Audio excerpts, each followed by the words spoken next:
former Phenom is back in town and wearing an opposing uniform and playing the outfield for the Washington Nationals, and that's Rick Ankiel. We are your exclusive home of Cardinals baseball all season long, Fox Sports Midwest. We're excited to bring you not one, but two baseball games today. It's game one of a doubleheader against the Washington Nationals. And along with Al Raboski, I'm Dan McLaughlin. Delighted to have you with us for game one of our doubleheader. And when you look at this team, Al, one thing that really stood out on the road trip was the fact that this team has come alive offensively. Let's take a look at it. It's our first take. Well, it's nice to see all the bats and these lofty batting averages. Not only are they hitting, but, boy, they were getting timely hitting. A lot of two-out base hits and scoring late in games. Matt Holliday is hitting .441, and when you look at Holliday, Pujols is getting things going, and Lance Berkman off to this great start. This is a very potent lineup. Well, it really is, and it seems like when the big three hit, then everyone else seems to relax and do their thing. Pressure's off them. When the big three does not hit, then the younger guys try to do a little too much, and things kind of fall apart. That's a look at our offense. When we come back, we'll take a look at the starting pitchers here today, and also we'll take a look at the bullpen situation of the Cardinals as well. Baseball on Fox Sports Midwest.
Game one of a doubleheader against the Nationals, and in game one, the right-hander Jake Westbrook gets the start.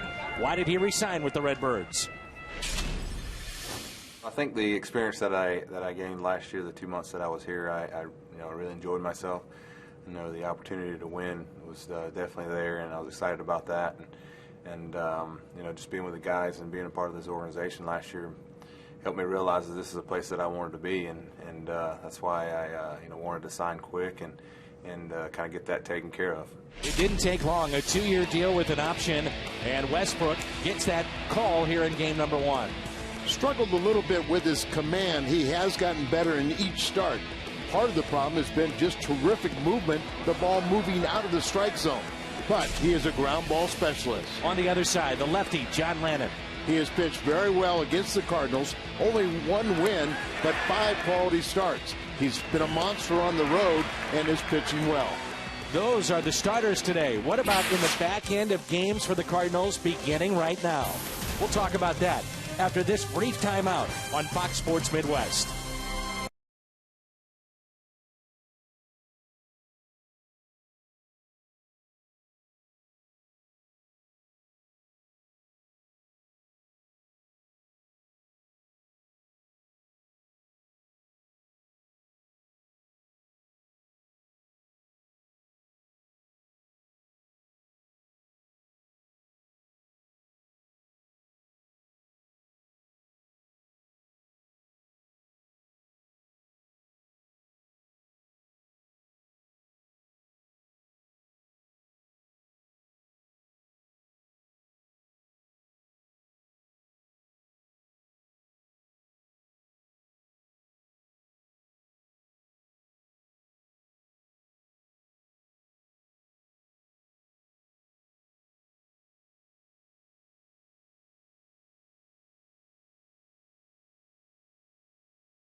Doubleheader. Tony La Russa yesterday asked about the back end of games. Who might be his closer? Just watch the game and see who goes out there. You just try to make sense of who's coming to bat and what we have available and make a choice. Well, I said all along we have a very deep bullpen, from the right-hand side especially. So, I think we have a lot of ways to go, and somebody else, I say I'm not going to spell it out because I think you go crazy with all the permutations there. Just watch the game. Well, partner, there's a lot of options right now for Tony La Russa. Well, Batista has closed in the past. He's got plenty of experience to handle that job. Mitchell Boggs has phenomenal ability. Tony still feels he's a little bit young, but because of Franklin's problems, he will get some opportunities. Trevor Miller, if you got a couple lefties coming up to start the 9th inning, it makes perfect sense to get the veteran a shot at closing a game. And of course, Jason Mott has potential fastball. He can go out there and do it, but these are closers in the making, and we'll see how Tony is. Basically, it's going to be from day to day, pitch to pitch, who's ready to take that job. Mix and match at the back end of games. First pitch coming up next.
By Budweiser, great times are waiting, grab some buds.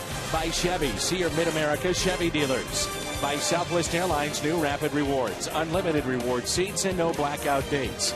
By Dobbs Tire and Auto Centers, #1 in quality tires and expert auto service. And by Steak and Shake, life needs flavor. Sparse crowd here this afternoon after the rain out last night. And let's take a look at the Washington Nationals lineup for Jim Riggleman. This team has struggled at the plate, hitting just .226 as a team. Espinoza, Ankiel, and Worth here in the first. LaRoche, Desmond, and Nix. Pudge Rodriguez in his 21st Major League season. Then Alex Cora and the pitcher John Lannon. Let's look at your Southwest Airlines starting lineup. And the Cardinals starter is Jake Westbrook this year, coming off a win last time out in Arizona. We're underway. First pitch is a strike in a very cool and chilly afternoon here in downtown St. Louis. Well, good start for Westbrook, and the real key for him is to control the strike zone and go deeper into ball games. Still has not gotten through 6 innings from spring training on, but he has gotten better in each start. Danny Espinoza is their leadoff man, only 23 years old. Notice his RBI total, 14. Couple of home runs and hitting .256. He's a rookie. He had 6 RBIs in the doubleheader on Sunday and had the game winner in each game. Espinoza, one of the young players that they think they can build around with the Washington Nationals. Hit towards short, knocked down and off the glove of Ryan Theriot, and it's a leadoff base hit. Let's meet the defense behind Westbrook here this afternoon. Presented by Dobbs. Holiday, Rasmus, and Berkman in the outfield. Freeze, Theriot, Green, and Pujols along the infield. And our battery is Westbrook and Laird. Nice recognition. There's a very small crowd with the rain out last night, but crowd acknowledging Rick Ankiel and he waving to the crowd. First pitch to Ankiel is taken for a strike. Local paper here in town, Ankiel took out a half-page ad thanking the fans for their support. What has been a long journey to Washington. No doubt about it, but a very classy move by Rick. His wife and new son are in town. Declan, 2.5-month boy. 1 ball, 1 strike. And Rick is only batting .211, but they said it's a hard .211. Really not indication of how well he's swinging the bat. And he had a very good spring. 24 home runs at this ballpark for Rick Ankiel. I don't think anybody would forget his first home run coming back to the major leagues as we take a look at John Lannon against Rick Ankiel. That was back in 2008. And Lannon and Ankiel are teammates here today.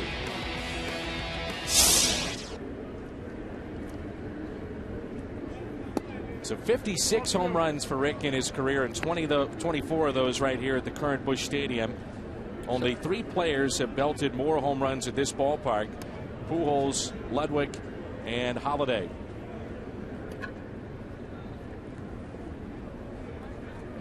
Count of 2 balls and 2 strikes. They say that Espinoza can run a little bit. Let's see if they want to start the runner and press the issue a little bit, because Jim Riggleman's club, as I noted, they are last in the National League in average. So trying to get something going offensively. Gerald Laird getting the start in game 1 of the doubleheader. And Gerald Laird is throwing the ball pretty well. 1 of 2 base stealers caught.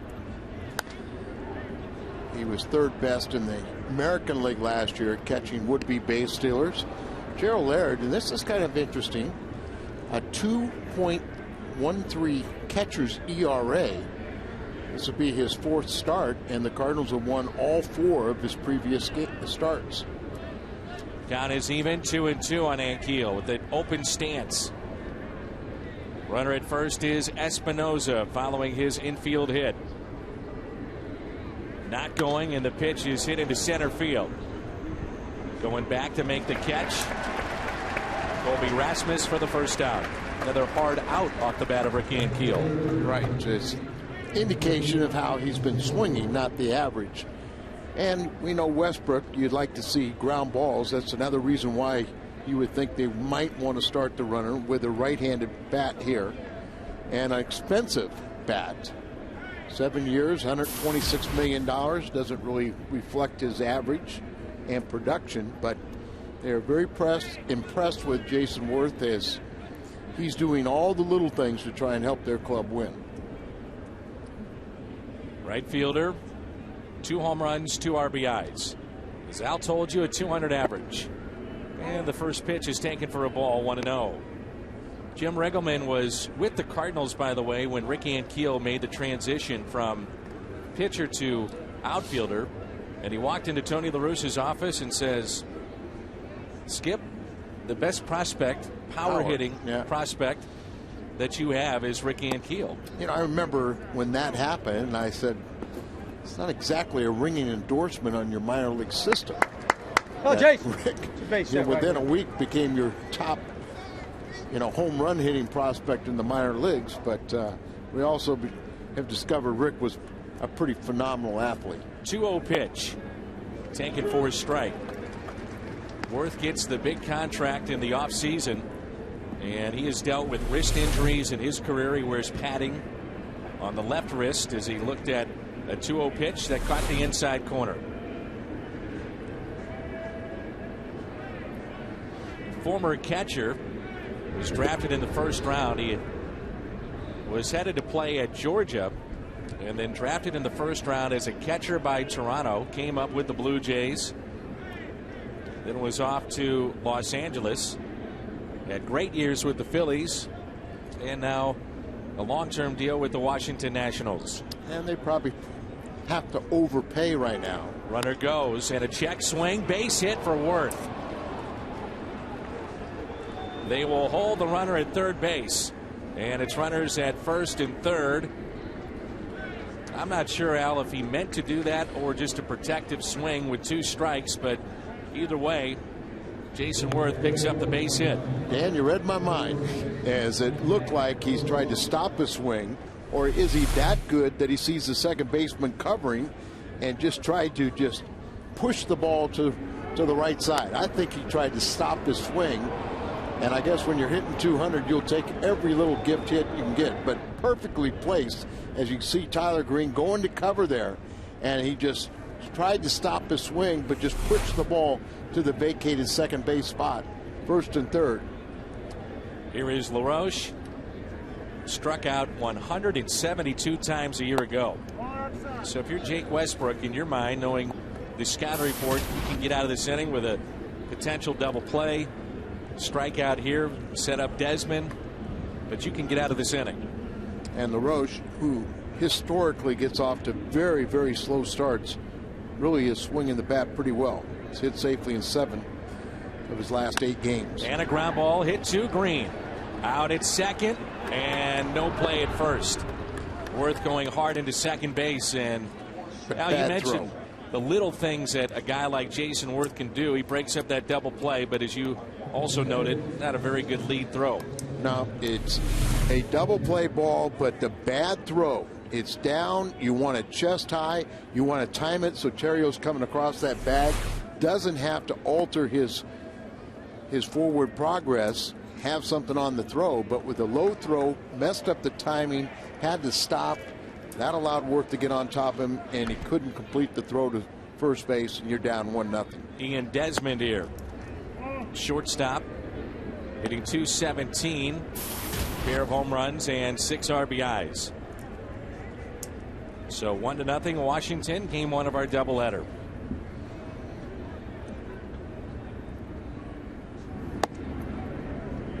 They tell us that the Nationals at Class A, the prospects that they have, they are just loaded with talent in their minor league system. And this is one of the guys that their system produced, now being the Washington Nationals.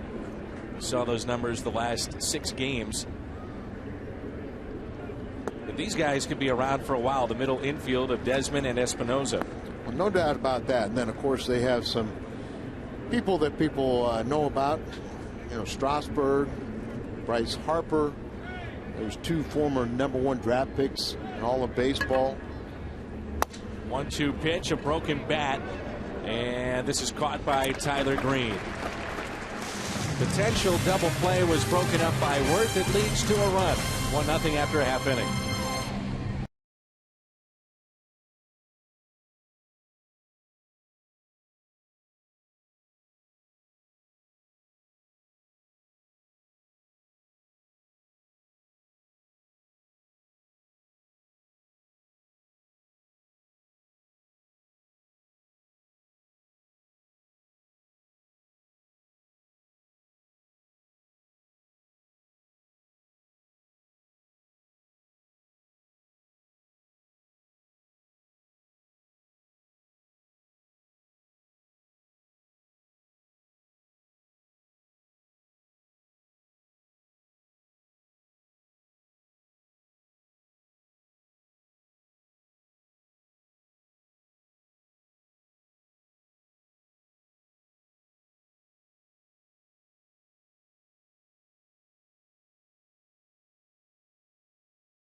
After a half inning of play, welcome back to Busch Stadium. Game 1 of our doubleheader.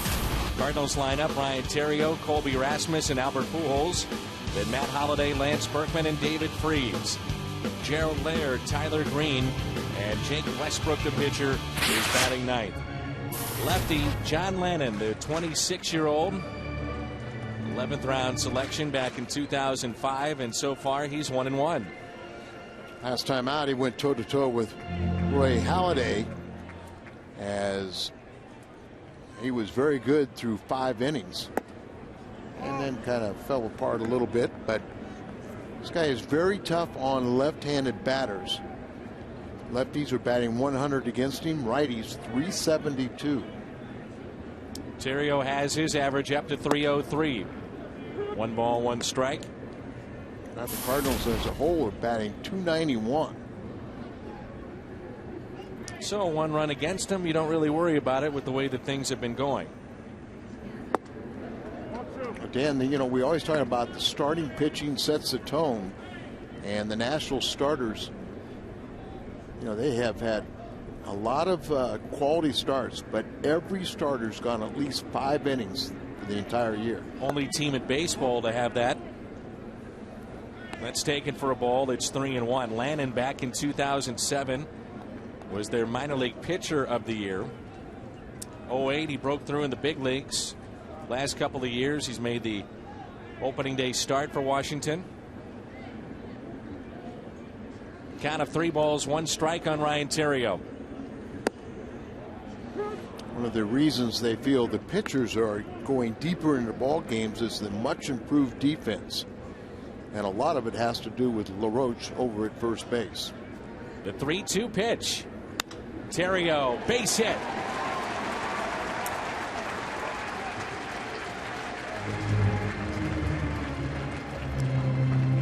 A look at the Nationals defensively with Nix, Ankiel, and Worth in the outfield. Cora, Desmond, Espinoza, and LaRoche. And Lannon and Rodriguez, the battery. They also love the outfield arms, namely Ricky Ankiel in center field. You also have Worth, a former catcher with a strong arm in right, and Nix in left. So not many teams running on the Washington Nationals this year. Here's Colby Rasmus. Slowly hit to short, tough to turn to, out at second, and safe at first.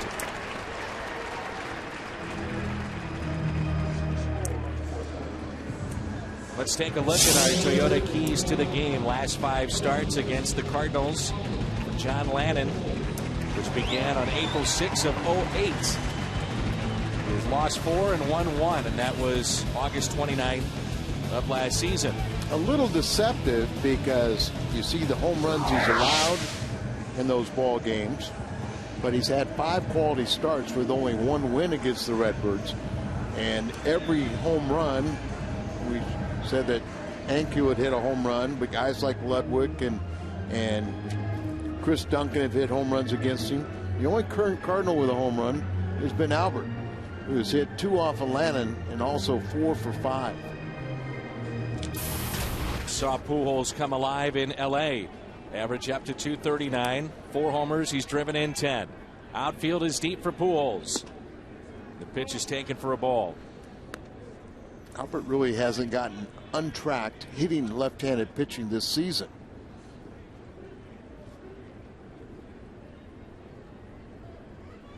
Rasmus is the runner at first, and a 1-0 pitch. Now make it 2-0. I amend that. It's Jordan who's going to start the second game. That Albert is 4 for 5. He is 2 for 11 against Landon.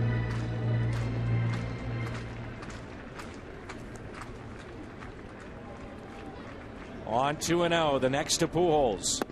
3-0. Saw Pujols in that funk that he was in, chasing pitches out in front, a lot of pop-ups. Turn him loose on 3-0. Here it comes. He was turned loose, but you know, as a hitter, and he's the best, you know, you're looking for a pitch in a certain area, something you can drive, and that was a borderline good pitch by a pitcher, so you take that one. Hitting a better count, 3-1. Inside of Pujols. Runners at first and second with 1 out. This is where the Cardinals, Al, have done such great damage. Pujols, Holiday, Berkman, these 3, and then you bookend those with Rasmus and David Freese. This lineup is hitting the way that we expected. Well, this hitting all started when Holiday returned after missing 7 games with the appendectomy. No doubt. He got everything started.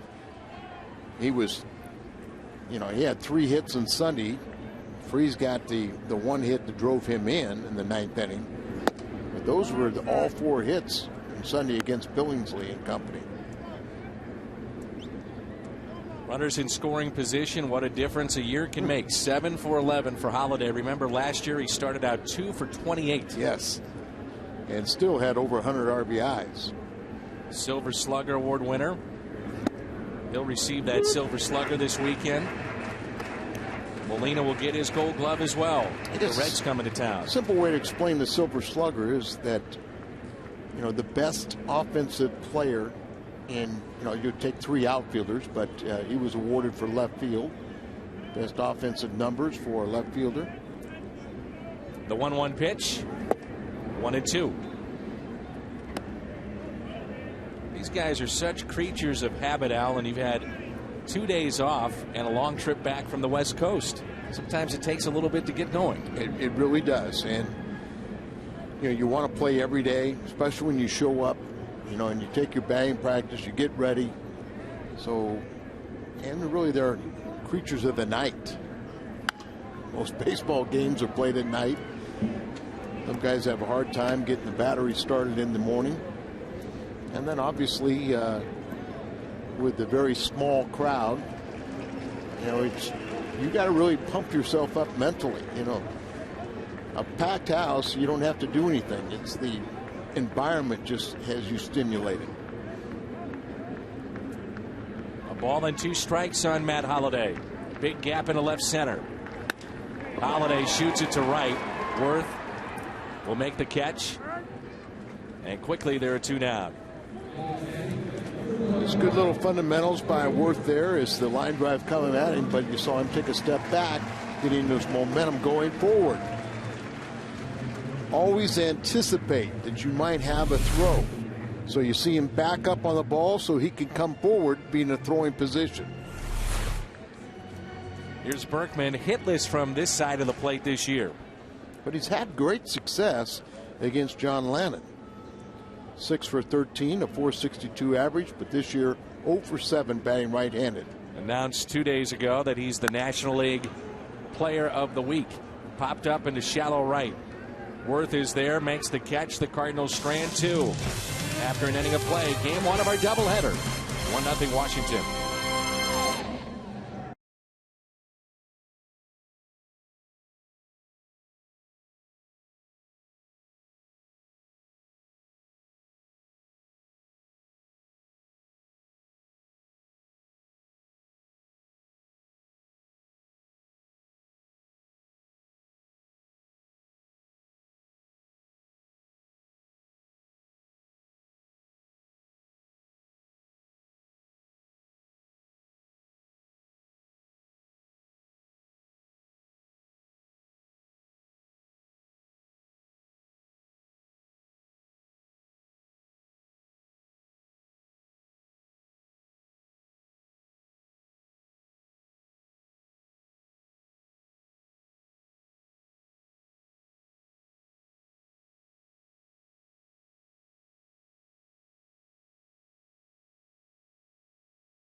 For videos, news, updates all season long, FoxSportsMidwest.com. Jake Westbrook back to work here in the top of the second. Lance Nix, Pudge Rodriguez, and Alex Cora. 6, 7, and 8 in the lineup for Washington. Nix the last 2 years was with Cincinnati. Also spent time with Milwaukee, so no stranger to the NL Central. Outfield is deep. They shade on the pole. Good changeup, it looked like that time. 0-2. Well, Nick's had a couple pretty good years, so good to get him out of the Central Division. And he had to make the ball club as a non-rostered player. The 0-2 pitch. Got him. A strikeout of Nix on 3 pitches. First strikeout for Jake Westbrook. There's no question that Westbrook has an overpowering sinker, but you see him throw that circle changeup right there. Keep the ball away. Look at how that bottom just falls out of it. He's got a very good breaking ball. Just commanding the strike zone is the, if he does that, pitching ahead in the count, he'll be fine. 39-year-old Pudge Rodriguez. 1 out, nobody on. Certainly one of baseball's greatest two-way catchers. 14-time All-Star, 13-time Gold Glover, 7-time Silver Slugger. 39, and he says at this position, catcher, he still wants to play 3, if not 4 more years. He's 179 hits away from 3,000. Came up with Texas back in 1991. I don't know, Dan, but would he be the first catcher to have 3,000 hits? It's a great question. Nobody jumps out to me. Yeah, he's a guy, Al, that travels with a personal trainer, and it's not so much. I mean, he's with him every day at home and on the road. And what they do, it's not so much lifting weights, but everything they can do to try to keep his flexibility. They have a young catcher. I'm sure we'll see him tonight. Will Ramos, who is an outstanding young catcher. And you could think about maybe Craig Biggio, who's in the Hall of Fame. but or will be. But he's over 3,000 hits. But right. A lot of that was at second. Knocked down by Green, and no play. So E4 on the play. And with the Cardinals' new ticket pricing system, there are great deals for games throughout this season. And this week's dynamic deal, Loge level tickets are just $12 for this Sunday night's game against the Reds. It's the Stay in the Man bobblehead night as well. And tickets won't last long. 345-9000. Or just head to Cardinals.com. And that's on Sunday. So $12 seats are available. And on Friday night, the fireworks night, there are $9 seats available. But also for tonight, the regular scheduled game, and tomorrow afternoon, at dynamic pricing, you really can take advantage of several different locations to get some outstanding deals. Here's a ground ball to Pujols, fair ball, and a double play. A double play, so Green is off the hook following his error. Freese leads it off when we come back.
The Stadium Sports Bar opening soon at Lumiere Place Casino and Hotels, the Pulse of St. Louis. And by Kia Motors.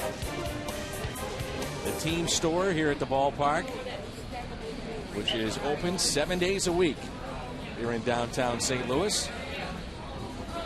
Jerseys, caps, memorabilia. David Freese will lead it off, and we've done a little research that does tell us Pudge Rodriguez is the all-time leader in hits by a catcher. And number 2 on that list, no surprise to you, Al, your former teammate, Ted Simmons. And how he failed to stay on the Hall of Fame ballot. He was eliminated on the first time is just a total injustice to Ted Simmons and the great hitter he was. 21 years for Ted Simmons, 2,472 hits. Such a demanding position, and obviously with time takes your legs away.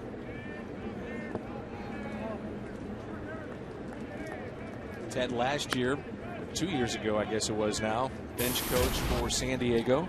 Now he's with Seattle, but no longer in uniform. Big gap again in left center for Freese. The 1-2 pitch.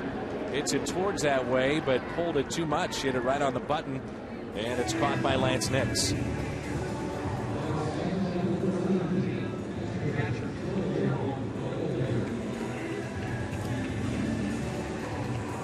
So there's one away. Cardinals half of the second. Brings in Gerald Laird. I'll notice pretty much in the middle of the rubber. And we'll kind of watch how he brings that leg and then scoots it over towards the third base side and then fires across his body to the outside corner. And working from this side of the rubber, Al, what would that do a lefty facing a righty in this situation? It will help him get inside.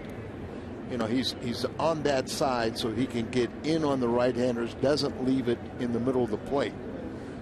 Most left-handers will throw across their body to some degree, so it's easy to get to the outside part of the plate.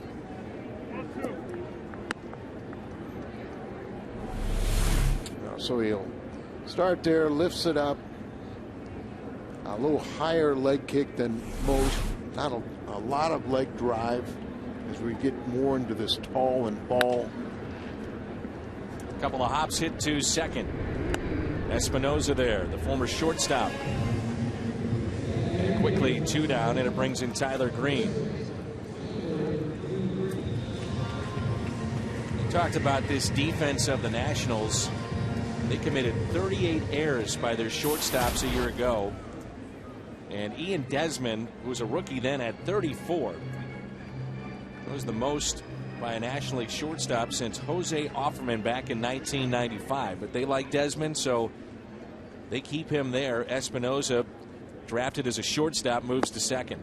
Now they still will tell you that a lot of their defense is dependent on their young shortstop. And already LaRoche has saved many errors from him. He's committed 3 errors on the season, but they are much improved. LaRoche, the former Brave and Pirate, it's bounced around a little bit. Diamondback. Arizona knew that they had to cut down on their strikeouts with LaRoche and Reynolds, so those two are gone. Reynolds now with Baltimore and LaRoche here with the Nationals. 1-2 the count here on Tyler Green.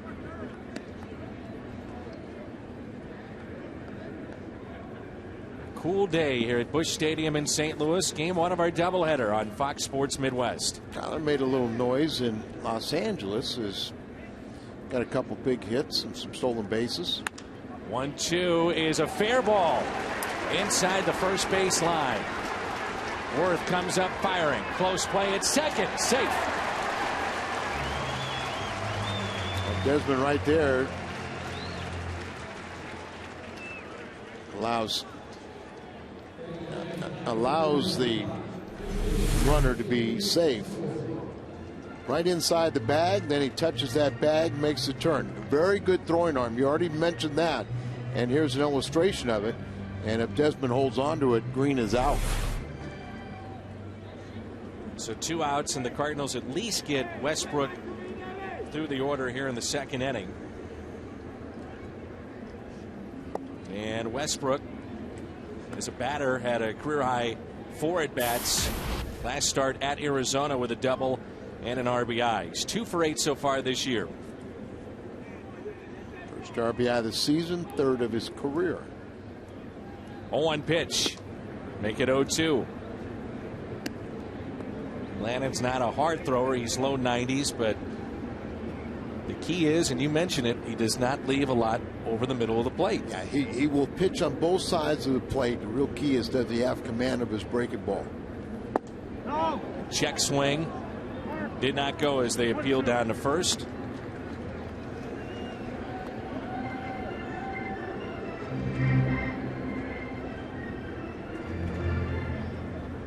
Outfield is very shallow for Jake Westbrook. The 1-2 pitch.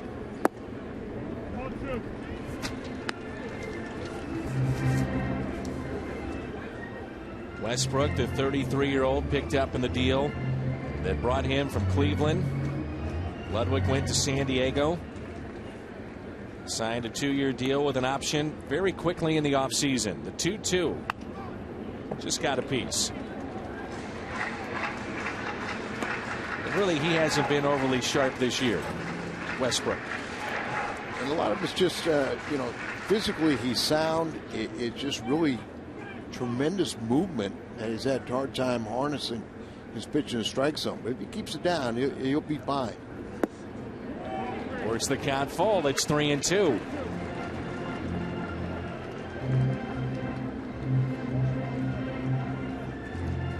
Cardinals are ready with a pair of base hits. They've drawn a walk. Second time they've had a man in scoring position. And slowly hit to short. Desmond up with it. Makes the play. Jim Hayes will join us when we come back in the top of the third and get the news of the day.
Wherever you go this season, subscribe to MLB.tv today to see every Cardinals game live or on demand on your computer and your favorite devices.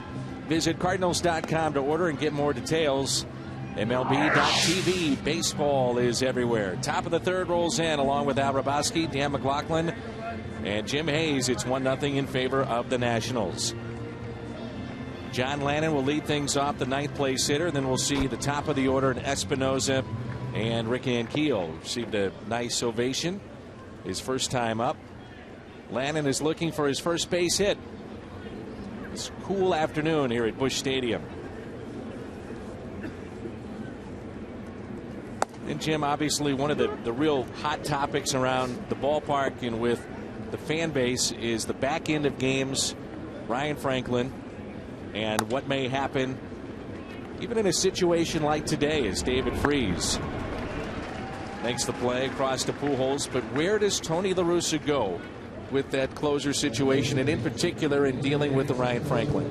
Well, Tony didn't give a lot of specifics yesterday when he addressed his closer situation. He says they are going to make a change for now. Didn't say in which direction or for how long. He did say that Franklin would not be his closer for the short term, basically saying that Franklin's in a bit of a rut. He's blown 4 out of 5 saves. They still believe in his stuff. They still think he can be a good pitcher, but needs a little break.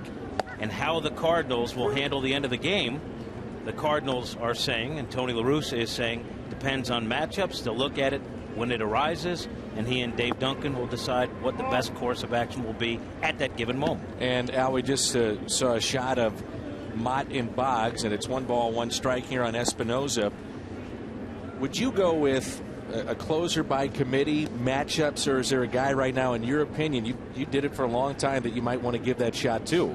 I think what you do is you go according to the game plan. Like I said, deep in the hole, Terrio, long throw, not in time. If you get into a situation, the 9th inning, and you've got a small margin of error and there's a couple left-handers, you start out with Trevor Miller. And in your expertise of doing this too, how do you ease Franklin back in? That's the problem, because part of the problem in my mind is he needs work. And the first time he takes the mound is probably not going to be a warm welcome, but he needs to get out there and get some work. And if you're only pitching him in games where you're trailing, that is not the right formula for him psychologically also. So he's going to have to pitch in games, just not the ninth inning for a period of time.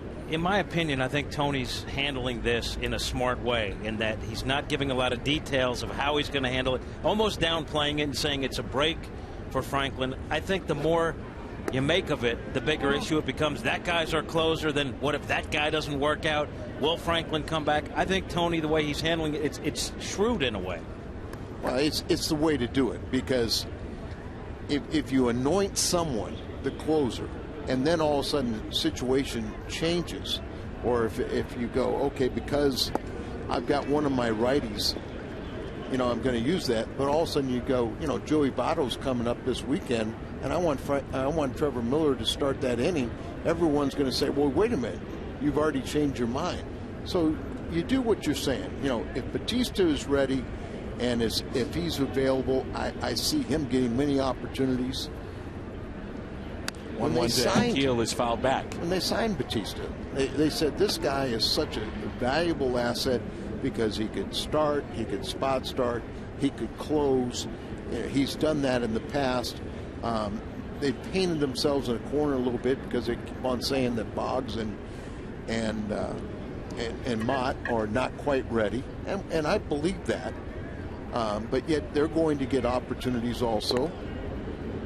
If you could guarantee that Sanchez for the next 20 appearances would be flawless, then you're not afraid to throw a young kid in there. But you could lose Sanchez real quickly by throwing him in there, and then he fails. Then he doesn't even think he can pitch at this level. For his part, Franklin says while what he's going through has taken a bit of a toll, he's looked at his stuff and he thinks he can still do the job. And he said, whatever the role, I'm ready when they call on me. Well, that's what he has to, and I think what people also got to look at, even when Franklin was the closer, and he will regain that more than likely. Slow roller up the first base line and foul. Count of 2 balls and 2 strikes here on Ricky and Keel. But even when Franklin was a closer, they still were true to what they're saying right now. They just felt he was the best guy available at that time. If there was somebody better, they would use him as a closer. And I know you had a chance to visit with Ryan. How's he handling what's been going on? You can tell it hasn't been easy on him. There's a guy that's a fierce competitor, a lot of pride, and this has hurt him. And admittedly, it's taken a toll. But he says he's looked at the tape. He knows what the problem is, and he doesn't think he's done, doesn't think he can't be effective, and he's waiting for another chance. Here's a 2-2. Runner goes. Pulled foul. And for guys like Boggs, who are asked, are you the closer? Can you be the closer? They're trying to stay out of it and just be good soldiers. What all those guys, the Boggses, the Motts, hey, whatever they want me to do, I'll be ready. So that's kind of the theme of the bullpen. They believe in their ability and they'd like that opportunity, but they all, out of respect to Franklin, they're not saying, no, I'm the man, this is the right time for me, or it's one of those things that's just going to iron itself out. But you cannot win, without having an established closer. You also cannot win without having at least 2, if not 3, quality setup guys to get you your closer. Count of 2-2 here on Ricky and Keel. Another check. A little closer that time at first. Trying to take the legs out from Espinoza by throwing over. Remember, he was off on the last pitch. This was very close. He does get back, but as you said, there was a much closer look right there. That'll shorten him up just ever so slightly. The 2-2, not running. Take it for a ball. I know you guys talked about it in Keel, but as remarkable as him coming back from all the stuff he went through as a pitcher, to not only make it as a position player, but now have a lengthy big league career, really remarkable. Runner goes. Doesn't matter. It's a walk to Ian Keel. And that's the first walk issued by Jake Westbrook. Join Major League Baseball and the Major League Baseball Players Association in helping Japan's children in need. Visit unicef.org or text Japan to 864-233 to donate $10. For more information, visit MLB.com/Japan Relief. Runners at first and second for Jason Worth. Singled on a check swing his first time up. You think this guy's feeling pressure, Al? Slow start offensively with a new club. Paid an awful lot of money for him. The Nationals gave him a contract because of what he's done in the past. All they ask you to do is just duplicate your career numbers or be somewhere in the proximity of those numbers. But it's only human nature that you sign that big contract, you come to a new club, now you feel like you have to go out and prove it. Nobody on the Nationals management or ownership is telling them to do that. It's just what you try to do. You put too much pressure on yourself, justify. 2 balls and 1 strike. Talking with folks around Major League Baseball, they'll tell you, Al, and you and I have talked about it, it doesn't matter if you're Jason Worth, who's received the contract, or Albert Pujols, who's going to. How does it not be in the back of your mind? You're a human being. It's tough to put those kind of things away and just concentrate on baseball when you're talking about a guy that might be, before it's all said and done, the highest paid player in the game. I think all three of us understand that if there's anybody that can handle it, it's Albert. And his situation's a little different. He's still with the same club. He's playing for the contract to come, but he's still in the comfort zone. Same club, an area where he's had a ton of success. There's a base hit out to left off the bat of Jason Worth. This will make it 2-0. Runner going into third and safe. Looked like Ankiel lost his shoe. He's fast. So it's a base hit, RBI. Rick Ankiel winds up over at third. Espinosa scores the second run, and it's 2-0 Washington. And Worth goes to second on the throw. So just on the middle half in, or just down and in, just turns on it. Very close here, strong throw, and he does just get to the inside part of the third base bag. Close play right here. Comes to the inside and is safe. Good slide on Very that good. hand, realizing where the tag was going to be. Especially without your shoe. And then Worth takes second. Very costly as he gets himself in scoring position on the close play at third, but it was worth it. Inning started with an infield hit by Espinosa, following the ground out, and then a walk and an RBI single. Runners at second and third. LaRoche, first time up, grounded into a fielder's choice.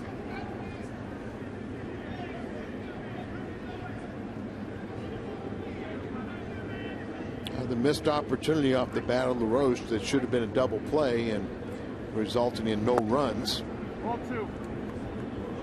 2-0.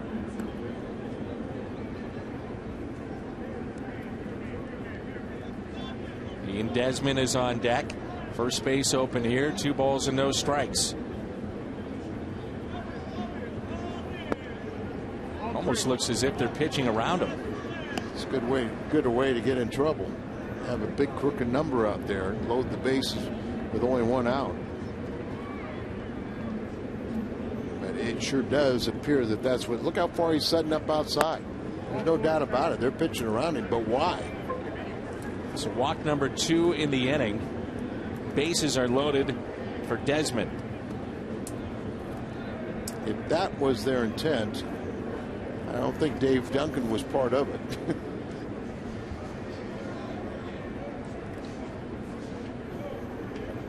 54 pitches already for Jake Westbrook.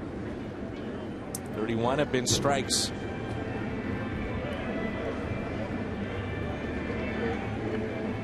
And Keel walked. He's standing at third. Worth with the RBI base hit, his third RBI of the year. He's 2 for 2 today. LaRoche the walk. And here is Desmond. Not many at bats, but in his career, a .429 average, 6 for 13 with the bases loaded. Now, Westbrook is a ground ball specialist. One out, bases loaded. First pitch to him. Little bloop into right center. That'll get down. 2 runs will score. LaRoche on his way to third base. And it's 4-0 Washington. That's why we said it wasn't. That's why we said it wasn't a very good idea if they were pitching around him. Look at this. Just kind of just making contact, just punching the ball, lifting it over the infield, and 2 RBIs. Runners at the corners for Lance Nix, who struck out on 3 pitches. A lot of changeups in that first at bat. If you have a sinker like Westbrook, you really can be a 2-pitch pitcher. That's a base hit into right. Another rope. This will make it 5-0. And runners at the corners again. Lance Nix with his 5th ribby of the year.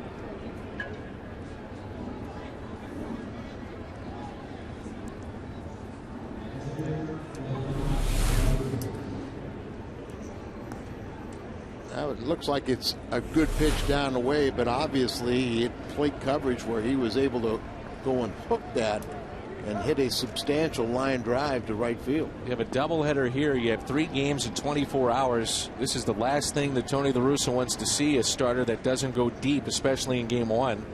And it's already 55 pitches. Here's Pudge Rodriguez. Throw to second. They'll come back to the plate. That throw is wide. It's 6-0. A double steal to make it 6-0. That's the 7th steal for Desmond. You can see this come in here. A bad throw. Tyler Green, a bad throw at the other end as he was up in front of the bag conceding the base, but the throw completely to the first base side. The runner coming in having a free pass. Laird snares that ball and tried to turn around and make the tag, but if it's in the right hand side of the batter's box, he's probably out. But being on the left hand side of the batter's box gave him a clear lane to the plate. And it's 2-0 the count here on Pudge Rodriguez. In the air, right field. That ball will get down. Another run will score. This will make it 7-0. Rodriguez with the RBI. That's his 8th of the year. Huge inning here in the 3rd inning for the Washington Nationals.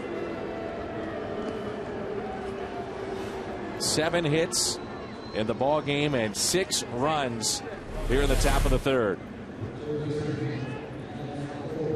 Pitch in the middle where inside out stroke, hitting the ball hard. Another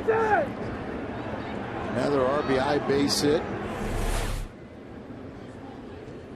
This is Cora and a ground ball to Pujols.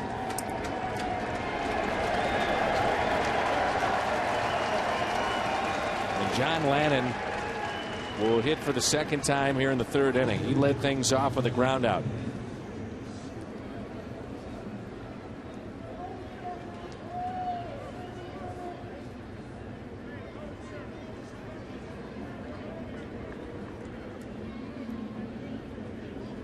Five hits, 2 walks, and 6 runs. 7 straight base runners. Going back to the point I just made, though, Al, you've got to ask Westbrook to at least give you 5, if not 6. Well, the problem is he hasn't gone through 6 innings all season long, including spring training. What do you think the difference is? I know command is an issue, but do you see anything with mechanics with his delivery that make him a different guy than he was last year? No. Do you see anything? No. No. I mean, everything appears that, other than the fact that, maybe throwing too good of strikes, a lot of those pitches seem like in the corners, but they're just running up there hacking. No fear factor.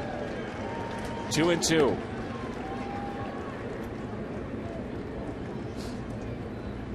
Man, can't wait to get back out and pitch. The Cardinals did have a right-hander getting loose in the pen. Salas. It's another aspect. They really don't have a true long man right now either. The 2-2 pitch. Full count. But you mentioned it, Dan. You cannot afford to have this type of start with a doubleheader, day-night doubleheader from your starting pitcher. Pitch number 36 of the inning, and it's line foul.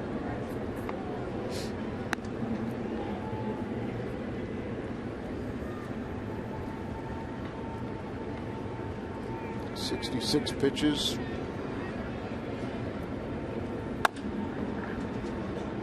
Ground ball to Terrio, and this should do it. Big inning for the Nationals. 5 hits, couple of walks, 6 runs. It adds up to a 7-run lead.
Lemonade for just $1 only at McDonald's.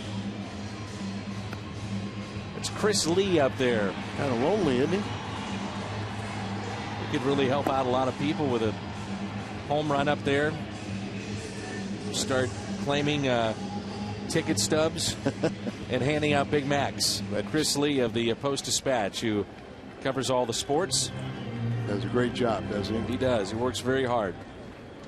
As you can tell. They said that there was over $100,000 damage done to the video board with the storm last night from the hail taking out aspects of it. Here's Ryan Terrio, who singled his first time up. It's a 7-run Washington lead here in the Cardinals half of the third. Terrio, Rasmus, and Pujols top of the lineup for St. Louis. And Jim will look forward to game number 2 here tonight. We'll have it right for you on Fox Sports Midwest. Jordan Zimmerman, right-hander, was very good. He was throwing in the mid-90s this spring against Jaime Garcia. Garcia, Jim, 2-0 with a 1.35 ERA. Looking forward to that matchup. He's coming off win number 2 at L.A., in which he gave up 3 runs, also 8 hits, only went 5 innings. And he said the good thing about that start, little floater down the right field line, base hit. Terrio is 2 for 2. Worth throwing behind the runner, and he's back in safely. There's that arm again of Jason Worth coming into play. That was close. Talked about how he's not hitting much, Jason Worth, but doing all the little things trying to help his new club. Little things for a big contract. So you're out there on defense anyway. Gets over and cuts it off so quickly. Terrio took a big turn. Was not going to go to second, but almost went too far and almost got picked off at first. Here's Colby Rasmus, grounded into a fielder's choice, first time up. Cardinals need to peck away, a long way to go. It could be a very long day of baseball, but again, Garcia going tonight. Yeah, he said that even though he had to pitch around a lot of things, what he took away from his last start, again, 8 hits, 5 innings, is that he didn't get bothered by guys getting on base. In the past, there have been times where he let things get to him, and he feels like that's part of the maturity process, and he feels like he actually didn't have his best stuff, but kept his team in a position to win and got a W out of it. Oh, I thought it was impressive. And like you said, good pitchers find a way to win when they don't have their good stuff, and that is a little thing that he has at times. Certain little things bother him, and part of correcting that is being aware of them and then guarding against it.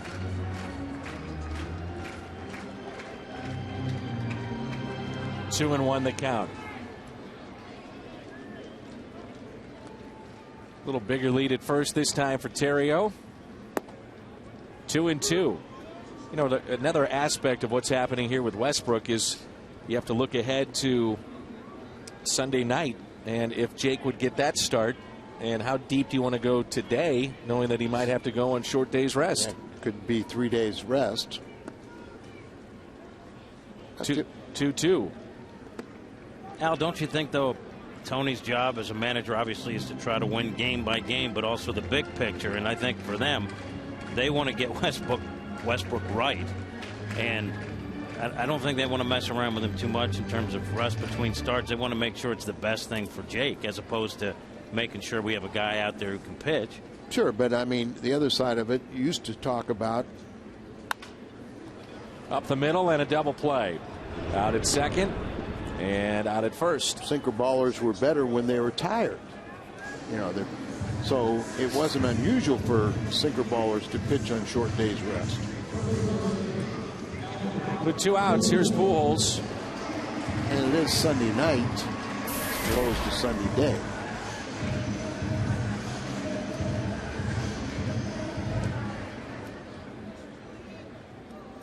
I don't really think you have an alternative unless you go to the minor leagues, and you don't want to do that. Westbrook has thrown on short days rest before, a couple of times in his career over in the American League, and those outings weren't very long. Thanks for that info. 1-0 is hit into right center. Worth will look up, and that ball is gone. An opposite field home run for Albert Pujols. His 5th of the year, RBI number 11, and the Cardinals get on the board. Dan, you said it, you got to tuck away, and that's a start.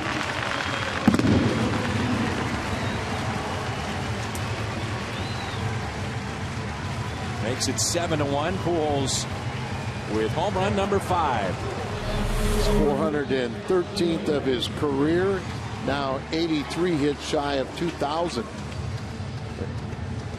Albert Pujols safe at home, safe and secure. New York Light. Here's Matt Holliday, flied out to right, and shoots one foul for strike 1. Tremendous power to all parts of the ballpark. When you talk about Pujols, it's always good to see him go the other way. It means he's getting a little bit more locked in. 2 great hitters in Pujols and Holliday. And that's a base hit. High average hitters with power. But I mean, how many times you see Holliday do what he just did? Just overpower a baseball, hitting on the ground, but hits it so hard it always goes through. He stepped off the operating table into a hot streak. It's pretty remarkable. Hit in 9 of his 10 games this season. And really this offensive explosion has coincided with his return to the lineup. He missed 9 days, 7 games. That was it. And wanted to come back before that. They wouldn't let him. Keeps himself in great condition. Greg Hawk talked about it. Cardinals lead trainer. The fact is, this guy is in tremendous shape, and if he wasn't in the kind of shape that he's in, there's no way he would have been able to come back as soon as he did. Here's Berkman, fly to right his first time up.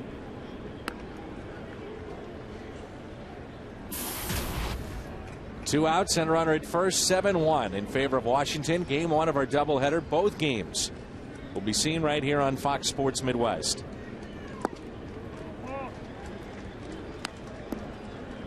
Pre-game show coming up tonight. We'll have the post-game here and a post-game after game number 2. What a job you did with the cat fight. Thank you. Night. Oh, that was. Well, you know, a lot of the credit goes to Mabes. Last night, 2 nights ago, I mean, it was just. A lot of the credit goes to Mabes. 2 balls and a strike. Al, you were a huge proponent of bringing the cat fight back. Oh. I think your support pushed it through for the baseball season. I didn't want on the fence. I didn't want to tell you that, but it did. I'm aware. You know, they tried to stop it, but can't wait. You stepped in. Yeah. I stepped in and took charge. And we can't wait to have you as a celebrity spokesmodel again. You have to wait for you. I'll tell you what, this year I'd be more than happy to do it. 2 balls, 2 strikes. Now, last year Al showed up because you told him to show up, and then you had already had a celebrity guest. No, he just stiffed me. Is that what it was? He Al? just, yeah. Who had we also booked? We double booked. I can't remember. No, you just told me to show up, and then I showed just up. Just a clerical error, Al. Come on. And a walk to Berkman. John Lannon, this is how you let the Cardinals back in. 2 runners on, 1 swing of the bat, and all of a sudden it could be 7-4. And, you know, David Freese is that kind of guy that rises to the occasion. His first time up, hit a BB to left field that was a line drive that Nix caught. And for folks that don't know about the cat fight, it is every Tuesday home game on our pregame show. Contestants that have a chance to win glorious prizes. You went way out there on those prizes this year. Well, spared no expense. That's what I meant. meant. You could say it's a high-end presentation. And you know who the guest was? I just found out from our producer, Brad Straubinger. John Abamani was our spokesmodel that day. I mean, if I'm going to get shut down, I mean, John's the kind of guy I want to be shut down for. 2 balls and no strikes. He's no longer with the organization. He's now with the Padres, working in their front office, and he worked in the front office for the Redbirds. And you see how we couldn't fit you in because of John already in that spot. Yeah, but I'm telling you right now, I'll go on. How about every Tuesday? Every Tuesday? Every Tuesday. No, once is plenty. The caddy come out here, the pitching coach will slow down. There is a St. Louis flavor to the coaching staff of the Nationals with Jim Riggleman. Worked in the minor leagues for a number of years for the Redbirds. Rick Eckstein, the brother of David, is the hitting coach. Dan Radisson. He's been in the minor leagues for many years for the Cardinals also. Radisson has kind of stayed on the coattails of Jim Riggleman. And he's gotten many years in the big leagues because of Jimmy's success as a big league manager. And Keel has shaded every right-handed hitter to the opposite field. Big gap in left center. The 2-0 pitch to Freese. 2-1. David lined out to left his first time up. And that was over towards Nix made the running catch a little bit towards left center around the Ameren sign. Why don't you just hit one right between them over the left center field wall. 2-2. Cardinals with base runners in every inning. And in the first and second, they had a runner in scoring position, could not bring him in. Their lone run today, a solo home run by Pujols. The way the Cardinals swung the bat on the road trip, you can see them still being in this ball game, trailing 7-1. Skip Schumacher out. Nick Punto has been activated. We may see him tonight. May see him at times over at third base too. Well, he is outstanding glove man. Runners go on the 3-2, and David just got a piece to stay alive. Punto. They just raved about his defense, whether it's second, short, third. He's a guy that is coming off a sports hernia, and he said, you know, that happened early on in spring training. He felt like a kid in a brand new school. Never got to meet the other students really, and then he was gone. So he's getting acquainted with his teammates again, and he says he feels good. He wants to start to contribute. Freeze puts it in play. Slowly hit, then a roll foul. Problem with Punto is that, you know, he went to extended spring. I think he only played in 4 games, had like 16 at bats. So obviously, with no spring training at all, he's virtually in the first week of playing games. And now, not noted as the best hitter, but a terrific defensive player. And it's going to be tough for him to catch up.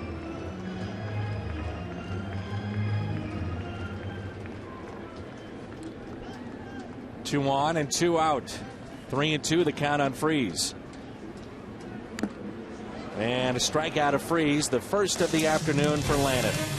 Pujols goes deep. Jim, we'll see you on the postgame show. It's 7-1.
Well, the Cardinals go to their bullpen here in the 4th inning. Brought to you by Chevrolet. Our call to the pen. Fernando Salas comes in. He's appeared in 1 game, and Westbrook threw a total of 67 pitches. And 39 were strikes. So his afternoon is through. I guess there's your answer. Is Tony feels it's more important to protect the game on Sunday night and have Westbrook fully rested. Not that he is conceding this ball game, but just figure that Salas never warmed up last night. And a fly ball into right. Bergman on the move, can't get it. And Espinosa on his way to third with a leadoff triple. That's how we start the 4th inning. Espinosa with a pair of singles, 2 runs scored, and now this triple. Ball just looked like it just kept on carrying. And it's just a fastball out over the plate, drives it out here, going for it, and just beyond his reach. Just kept on carrying and carrying, and he never got there. And goes for the triple, and immediately the Cardinals are in a jam again. Rick Ankiel.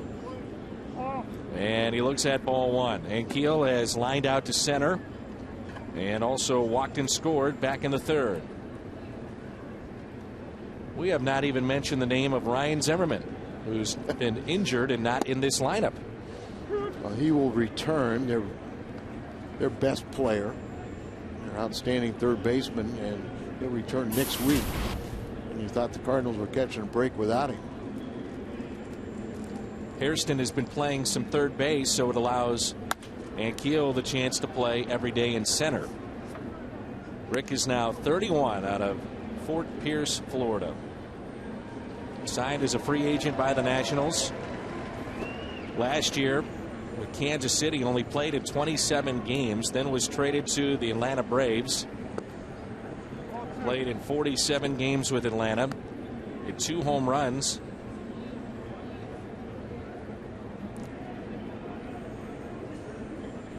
Also hit 1 in postseason play against the Giants. The 2-2. Full count. Yeah. Fernando Salas, Al, this is a chance to make an impression for Dave Duncan and Tony La Russa. No doubt about it. You know, one of the latest cuts in spring training. And really they felt like because he is basically a 1-inning pitcher that they chose to go with Augustine, who's on the DL now. 3-2, nobody out. And that's really what they're asking Salas, the closer for Memphis, is to stretch it out a little bit, eat up some innings. Not a good start to this day. And Keel is jammed, and it's popped up. Green makes the catch. Espinosa has to stay put at third.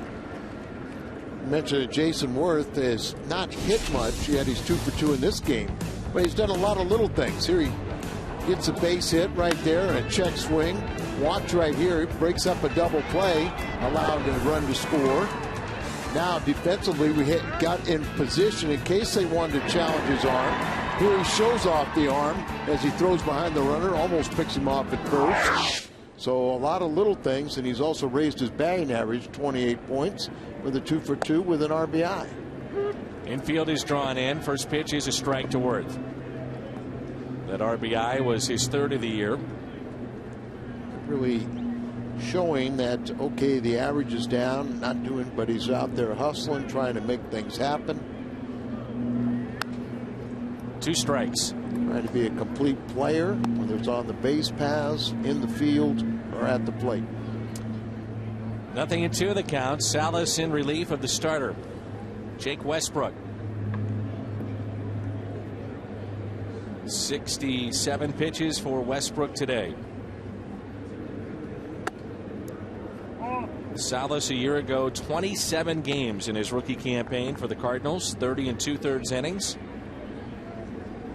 Began the year at Memphis and recalled to the Redbirds 6 times, 6 different times throughout the year. And a strikeout of Worth. So 2 outs following the triple by Espinosa.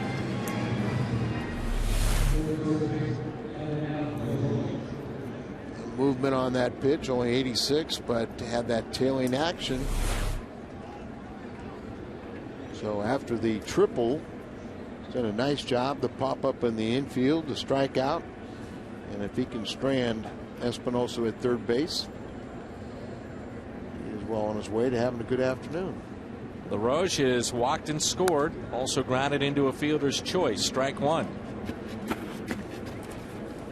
Other day games going on right now. The Phillies, bottom of the 8th, leading Milwaukee 4-3. Cubs, the 1-0 lead over San Diego. That's in the bottom of the 4th. Top of the 2nd. And the Giants looking for a sweep over the Rockies. They lead it 1-0. 1 ball, 1 strike. LaRoche joins Pujols, Teixeira, Canerco, and Howard. He has 5 Major League first basemen to have 20+ home runs in each season from 05 to 10. 1-2.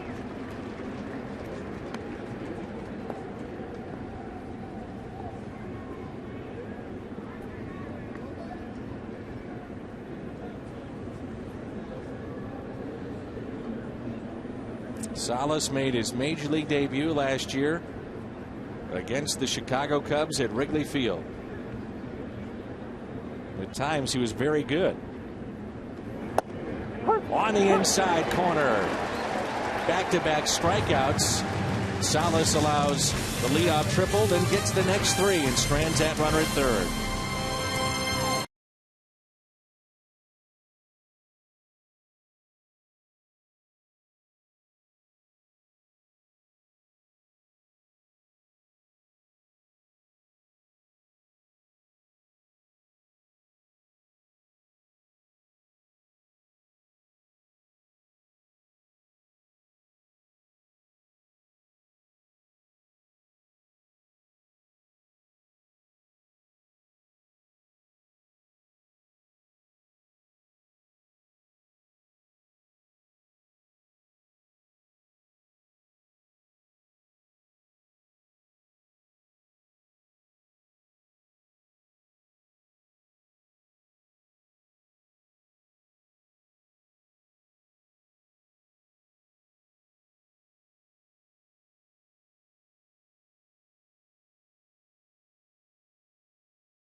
Game in the Ford Plaza for live music, player appearances throughout the season.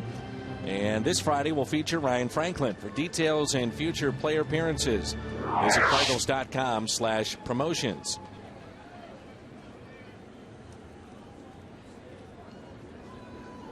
Gerald Laird, first time up, grounded to second. He's 0 for 1. On the year, batting .211. 1-0 pitch. This is outside, 2-0. Gerald was 0 for 7. Then he's had hit in back-to-back games. 1-4 for his last 9. Got a chance to play every day, and it really didn't pan out for him, but we've seen already this young season he's been very good catch and throw. And he draws a leadoff walk. Lannon allows his 3rd walk of the afternoon.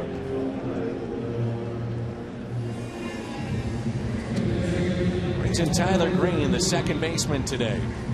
And you have a 7-1 lead. You're going to be facing 7, 8, 9. And you go out there respecting the batters you're going to face, but this is an area where you should dominate. Instead of walking, you should just go and attack people.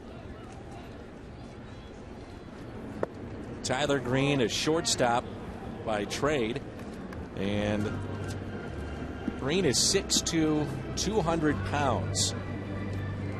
He was telling me yesterday that his idol was Cal Ripken growing up. Had a chance to meet him when he was part of USA Baseball, the national team in 2003.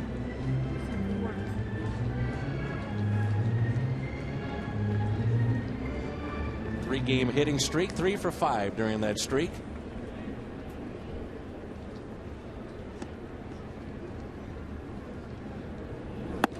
I could see why Cal would be many players' hero growing up, but fits the profile of a guy like Tyler Green, that taller, bigger shortstop, just like Cal was. Cal still considerably bigger, but Tyler has put on a little bit of extra muscle.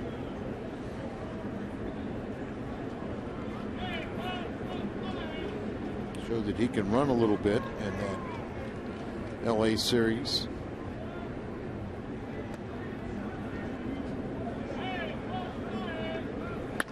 And a ground ball that should turn into 2. Out at second, out at first, double play. 4-6-3.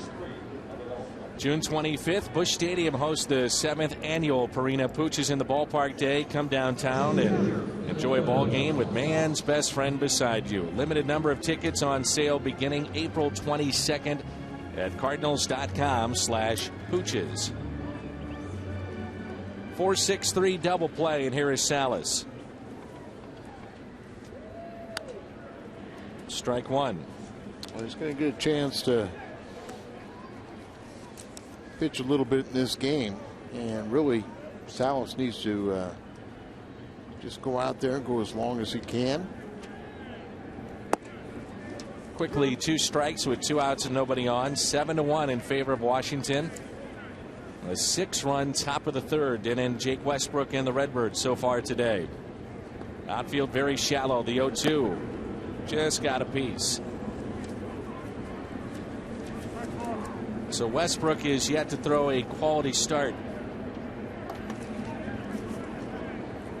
I missed one by a third of an inning. 7 runs, 7 hits, 2 walks. He struck out 1 in his 3 innings of work. 1 ball and 2 strikes. It's now 43 base runners allowed in 18 1/3 for Jake. ERA is up to 9.82. The 1-2 pitch. Salas thought he was struck out. He's still in there, and it's 2-2. He was ready to walk to the dugout.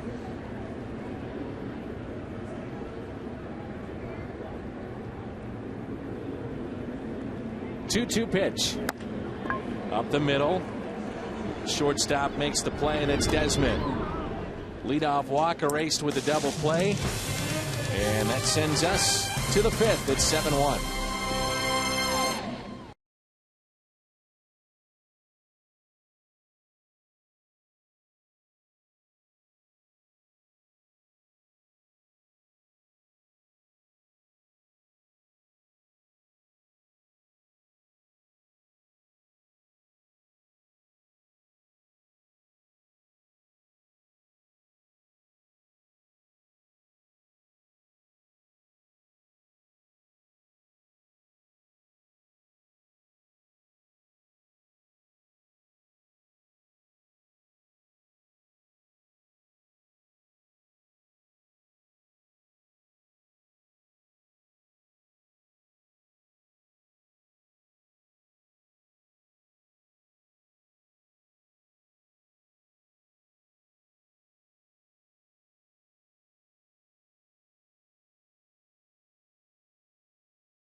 Cardinals swept a doubleheader at home.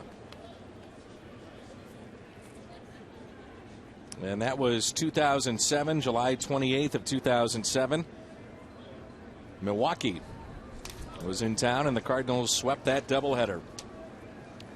Today they're going to have a lot of work cut out for them, down by 6 runs at 7-1 in the top of the 5th. Ian Desmond with a bases loaded single that scored 2 back in the 3rd, and has also popped out. 2nd inning of work for Salas. Fernando in his 1st inning allowed a leadoff triple, but then that runner Espinoza was stranded at 3rd. Picked up a pair of strikeouts in the 4th.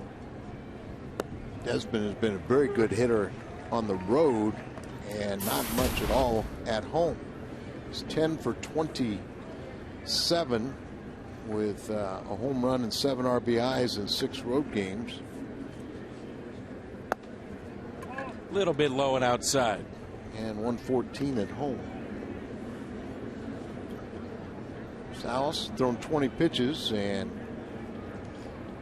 he said his responsibility to try and go as long and as hard as he can in this ball game. But starter Westbrook really put you in a hole.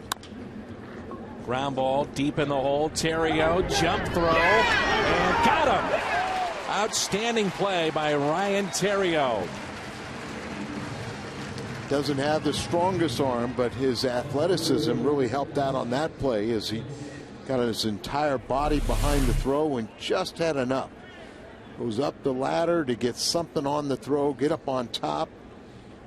Desmond put his head down, just churning down the line, and just gets him by half a step. Lance Nix singled with a runner on last time. He's also struck out as an RBI today, 1 for 2. Nobody, with the exception of the Ushers, is in the upper deck here today. Following the rain out last night, they've actually told fans they can move down, give them a little treat, have a chance to sit in seats that normally would not be available. And of course, Ushers, where many of them have other jobs, we're scrambling to try and get enough of a crew here, so it worked to their advantage by telling everyone to move down, stay out of the upper decks. I told you this dynamic pricing was really the way to go. Quite a way to do it today. But move on down and get maybe a view from a seat, and then you look for another dynamic pricing and see that same seat at a very economical price. Fly ball out to shallow left. 2 outs. Fox Sports Midwest and the Blues teaming up for the Coleman St. Louis Race for the Cure Saturday, June 11th. All team members are invited to enjoy special pre-race activities, which includes a meet and greet with Louie, face painting, music, and more. For more information, to join the St. Louis Blues and Fox Sports Midwest, just head to stlouisblues.com. There's Bob Carpenter, now working for the Washington Nationals. Former usher at Busch Stadium. The old Busch Stadium.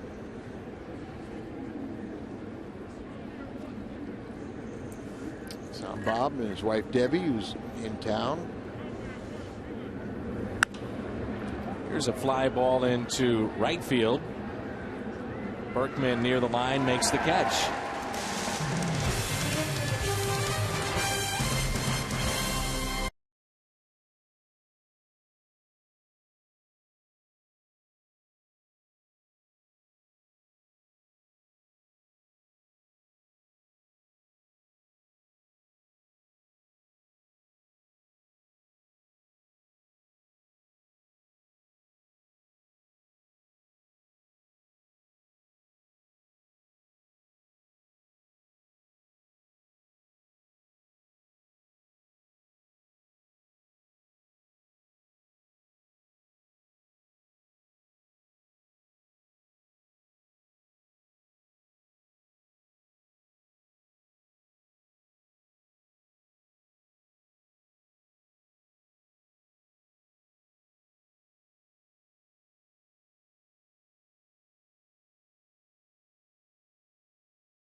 This date in baseball history. last year. Danny Herring goes 4 for 4 at the plate. Winning effort despite allowing a couple of home runs to Ryan Ludwig. Danny Herring was traded away to the Angels. Ludwig was traded away. He's now with San Diego. That's our Schnooks this date in baseball history. Danny off to another great start, and Ludwig, well, really just hadn't got on track since he's been moved to San Diego. There's Ryan Theriot. His average now, Dan, up to 324. Yeah, pair of base hits, 2 singles into right. I talked to Ludwig when he was in St. Louis for the opening weekend, and he said he had put a lot of pressure on himself to justify the deal. And I think one thing you have to look at maybe is that, and he's playing every day, and he hit 210 at the end of last year, is that Tony La Russa, put him in spots to have success where he didn't play every day. A lot of people were clamoring for him to play every day. I was one. Me too. And Tony spotted him here and there. Played a lot, but played him in matchups that he thought he would have success, and he did. 3-2 the count. For having a 6-run lead, Lannon has gone deep into a lot of counts. Really has, and his pitch count is up to 84. Theriot reaching for it, and there's one away. But going back to Ludwig, there's maybe a lot of truth in the way that he was handled here in town. And it seemed like there are times when Ryan would get on a hitting streak, and then all of a sudden he would be taken out of a game to provide at bats for Rick Ankiel or Chris Duncan or something, and everybody say why, but maybe we're finding out the reason why. I think that big ballpark is having something to do with it too, though. I would think so. Strike on the outside corner to Colby Rasmus. It's 7-1 Washington here in the Cardinals half of the 5th. Rasmus is grounded into a double play and also a fielder's choice. So for 2 today, and quickly it snowballs in 2 strikes. Mentioned Lannon has had 5 starts against the Cardinals. All 5 were quality starts, but only 1 victory. Given up at least 1 home run in every one of those starts. Well, there's still hope, but you fall behind 7-0, it takes a little wind out of your sails. Colby getting a start against a lefty. He's been doing that this year. And a few years ago, Tony La Russa, and we're talking about Ludwig, and there's Lannon, lowest ERA against the Cardinals since 07, 2.33. But Tony La Russa would spot Colby Rasmus and Rick Ankiel. Colby now no longer looking over his shoulder, and he's even said to me at times that it was tough not playing every day. He thought he should be playing every day and wasn't.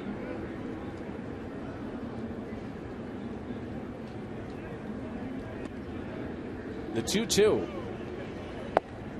A little bit low.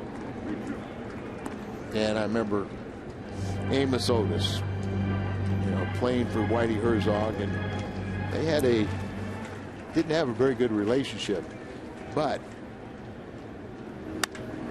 Colby in the air to right center, and this ball is gone. It's a home run.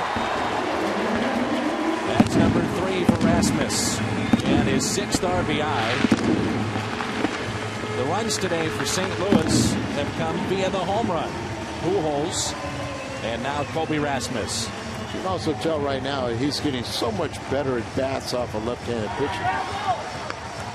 Still your best option, and with Alan Craig out, it really hurts, so you have to play him against a left-hander, but you make a mistake right now, and he left that ball up and in, and he pulled off a little bit and hits a home run. But Amos Otis didn't like Whitey Herzog, but he had great years playing for Whitey Herzog. And Whitey, one of the things he goes, he'll never let me face Nolan Ryan. Well, Whitey says he's had 80 at bats and 75 strikeouts. Why do I want to play him? But It was a situation where Amos wouldn't acknowledge the fact that Whitey was doing the best thing for the team and really for Amos Otis when he didn't play him against certain pitchers. Pujols hits it sharply to third. 2 outs. So what you're saying is that managers, even though some of the players don't like decision making as far as playing time and matchups, a lot of times they're protecting the player. Oh, sure. And then I've talked to Tony about this, and also Whitey. But sometimes when you sit a player against a certain pitcher for valid reasons, and they'll give you the lip service and say, "Oh, I should be playing," blah blah blah. But you watch them that day, and they're having a ball because they got a day off. They know it, but they won't admit it. Here's Holiday. Singled. Was back in the third and also flied out to right.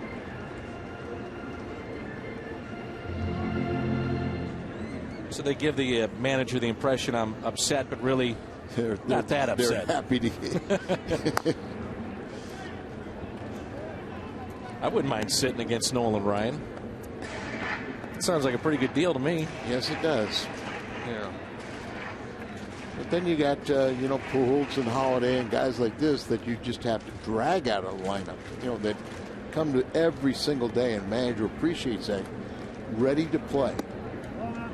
Really, that's the fine line that a manager walks, where they have to step in and say, "I'm doing this because it's for the betterment of you and the team." Sure. Those guys, you're right. They never want to come out. 1-2 pitch. Check swing, and Holiday went around. He strikes out. For John Lennon, that's strikeout number 3.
The 2011 season by watching a display of fireworks from the comfort of your seat.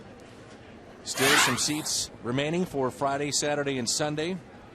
And Friday night against the Reds, it is fireworks night. And a part of dynamic pricing is $9 tickets on Friday night. Red Shane Dietz statue replica, just like the one outside Busch Stadium. That'll be on Saturday. And Stan the Man bobblehead. Good seats remaining for the bobblehead day, which is a night game. It's an ESPN telecast Sunday night. And the bobblehead is Sunday with Stan the Man. 2 balls and no strikes on Cora. 2-1. See activity in their bullpen. Landon is at the on-deck circle. You'd have to say Jim Riggleman would be disappointed if his starter couldn't give you more with a 7-1 lead. Playing in was David Freese for the first out.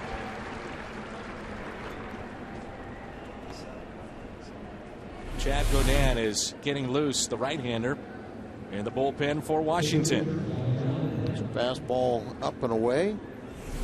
Went with the pitch, and now that is 7 in a row retired by Salas. He allowed the leadoff triple. So he is doing everything that he can to allow the offense to peck away. And there's 2 strikes on Lannon, who was grounded out to third and also grounded to short.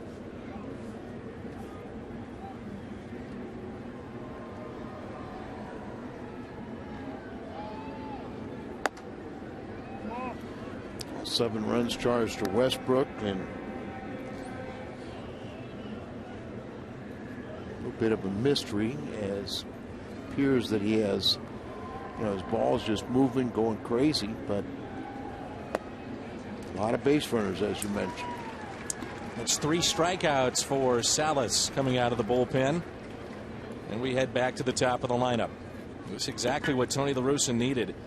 Efficiency coming out of the bullpen. He's getting that with Salas. And Salas is also making a statement, as the belief was that he was basically a 1-inning pitcher, asking him to have this role of the long man, and not only is doing it, but doing it in strong fashion.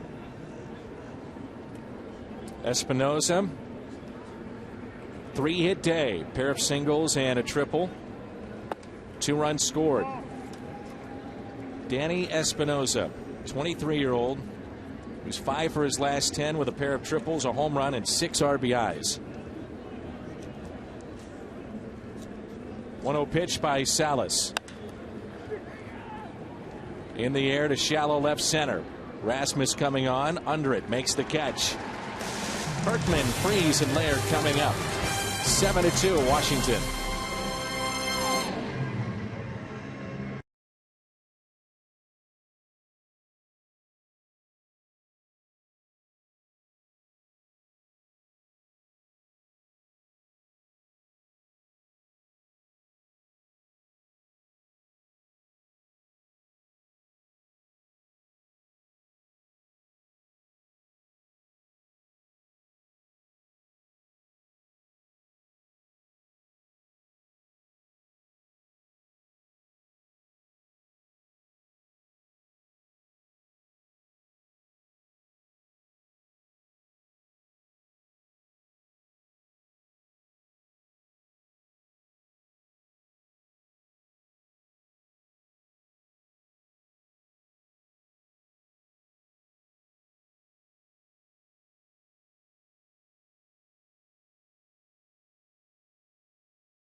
Ball on Fox Sports Midwest is brought to you by Jack in the Box, where you can get anything on the menu any time of day. And by Steel. Are you ready for Steel? Just outside our booth, which is the Redbird Club area here at the ballpark. Did brand new renovations in that area of the ballpark here. Flat screen TVs, ceiling fans, better view of the game. They took out some of the seats that obstructed the view. The Redbird Club here at Busch Stadium. There's a base hit into right field.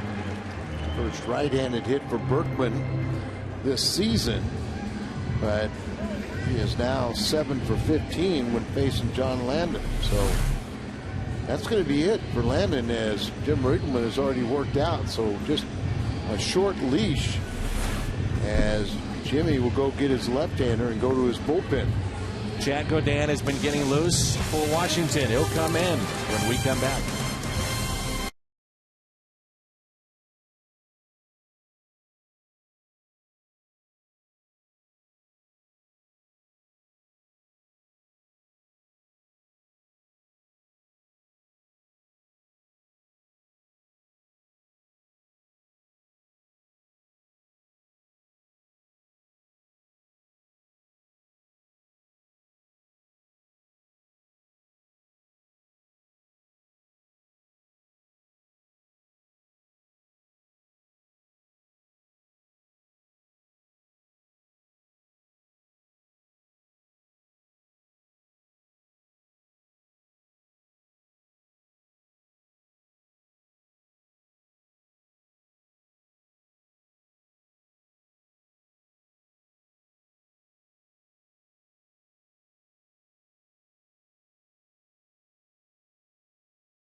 Rivalry continues on Friday night. We'll have an hour-long pregame show for you. Coverage beginning at 6, and then Al and Rick will have the call beginning at 7. It's the Cardinals and the Reds on Friday night. Chad Godin, his 9th appearance for the Washington Nationals.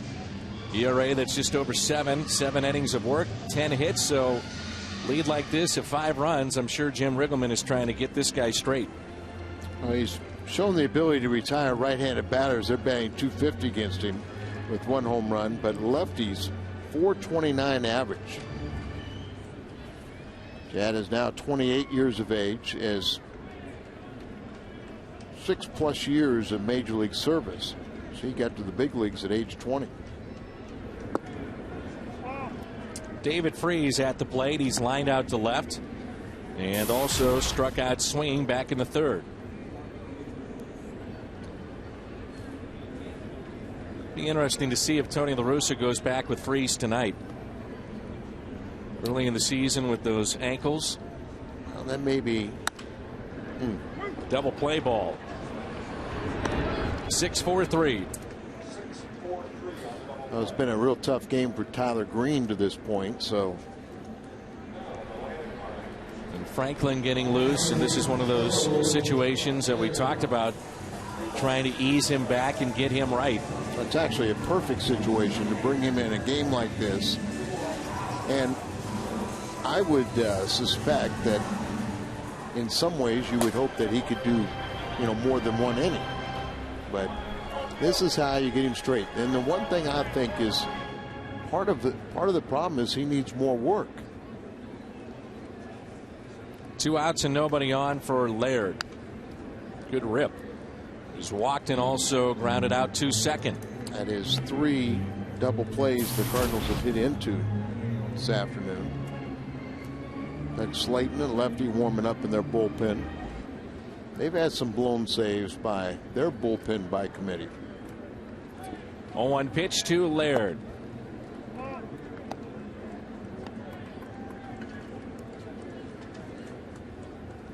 Franklin has been telling everybody that his stuff, in his opinion, is still right. He feels good.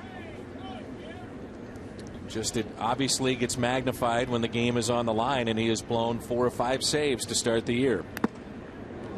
I may disagree with that assessment, as you're seeing guys being able to center the ball and he has allowed 3 home runs in 4+ innings. What about Al early in counts as well? We've seen teams, and it seems to be pretty clear that the book is be aggressive early in counts because he's around the plate, if not trying just to get a strike in. And I will tell you that over the course of the year, first pitch strikes are rarely put in play, let alone hits or home runs. Mm-hmm. So, and after the first day, he was aware of that. That was the formula for San Diego, but Pittsburgh didn't follow with it. You know, the home run on Saturday or Sunday was a 2-2 pitch, but there is some validity to it. But what I see is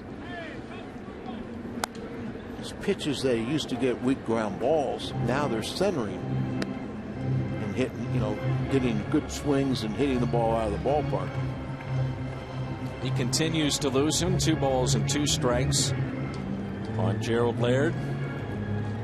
Getting the start here in game 1 of this doubleheader. 2 outs in the bottom of the 6th. Washington with a run in the first, 6 in the third. The Cardinals with solo home runs by Pujols and Rasmus to account for their 2 runs.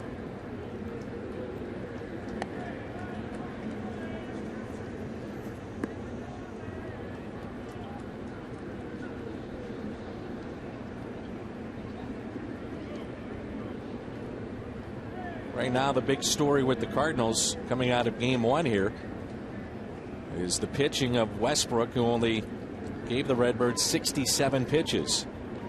Well, obviously, we got to get him right, because when he is right and getting the ground balls that, you know, gets it 70% of the time they put a ball in play, he gets ground balls, you know, then you really have 5 pretty solid starters.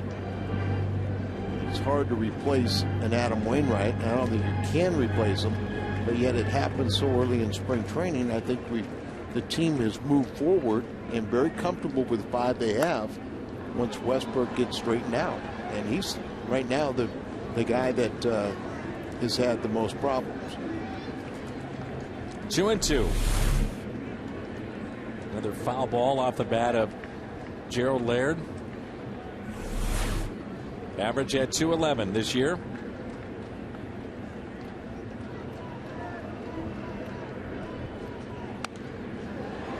Pops foul again. Nearly the same spot in the seats.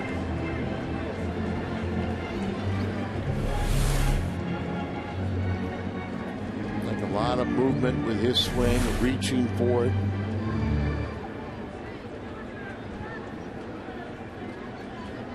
.296 back in 06 for Texas. .207 last year for Detroit. 3-2. Cardinals have had 3 different players hit a home run at home this year. Pujols, Holiday, and Rasmus just the 3rd. This is well hit.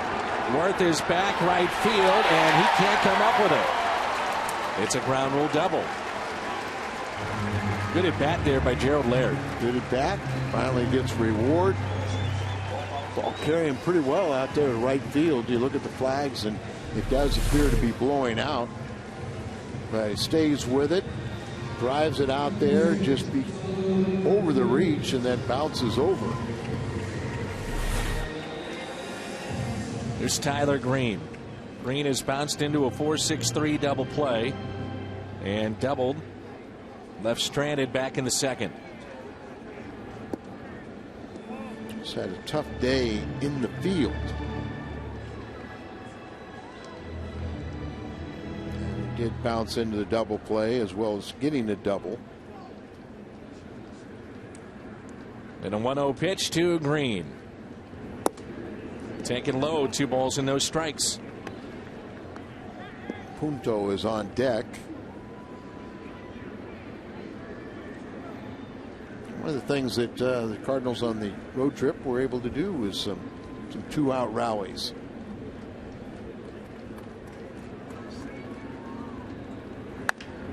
Green bounces it to short. Desmond. No play.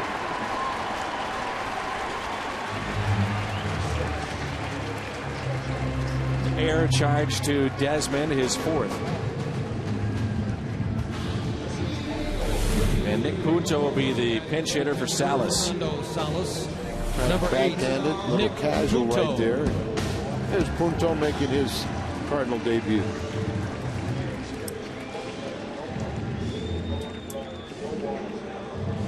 Good work by Salas with 3 scoreless innings. And he had 3 strikeouts along the way. Riggleman out to talk, so he wants to not only talk to his pitcher, but talk about the defense here with runners at 1st and 3rd and 2 outs. Punto is a switch hitter.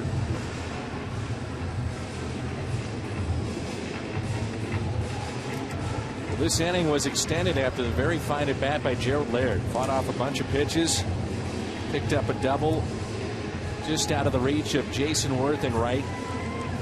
An error on the shortstop on the ground ball by Green. And Punto trying to extend the inning, his first at bat of the year. Punto's major league average is 247. In the minor leagues was a 265 hitter through the minor leagues, but a magical with his glove. I happened to be in spring training when Detroit showed up, and Jim Leland, along with all of his coaches, was telling Nick Punto how good he looked in red and how happy they were that they weren't going to see him make every play in the field. But they were extremely impressed with him. 0-2. And you talked about it earlier. Not much work so far this year for Punto. So just trying to get his timing back is one thing, and then to do it at this level is another. Sure. I mean, only 16 at bats, and his sports hernia was diagnosed very early in spring training. So he's in the first week of playing games of spring. Green takes second base.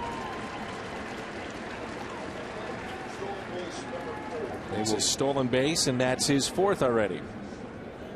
He leads the ball club. He was tied with Alan Craig. Base hit can make it a 7-4 game. 1-2 pitch. Punto fouls it away. Mentioned before the very good throwing arms, especially in center and right for Washington, and they're playing shallow for Punto. But you do have good speed at second with Green.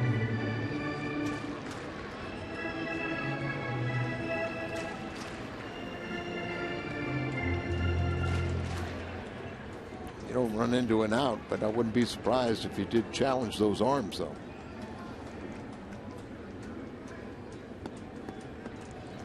The 1-2 pitch outside, 2-2.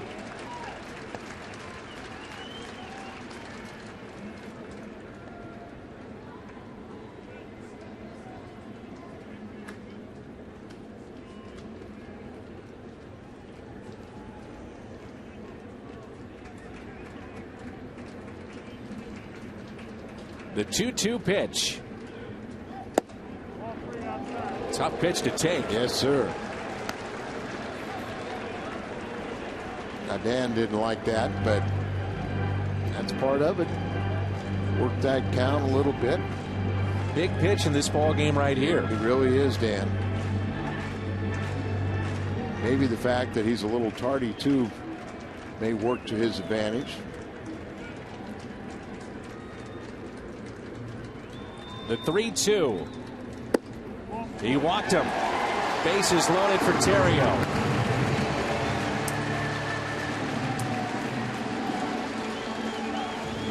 Terrio, a pair of base hits in this ball game already. Yeah, right now, the Nationals are trying to tell the Cardinals that if you want this game, you can come right back in it. The Cardinals have received 4 walks. Redbirds have stranded 5 on the day. Terrio with 1 grand slam in his career.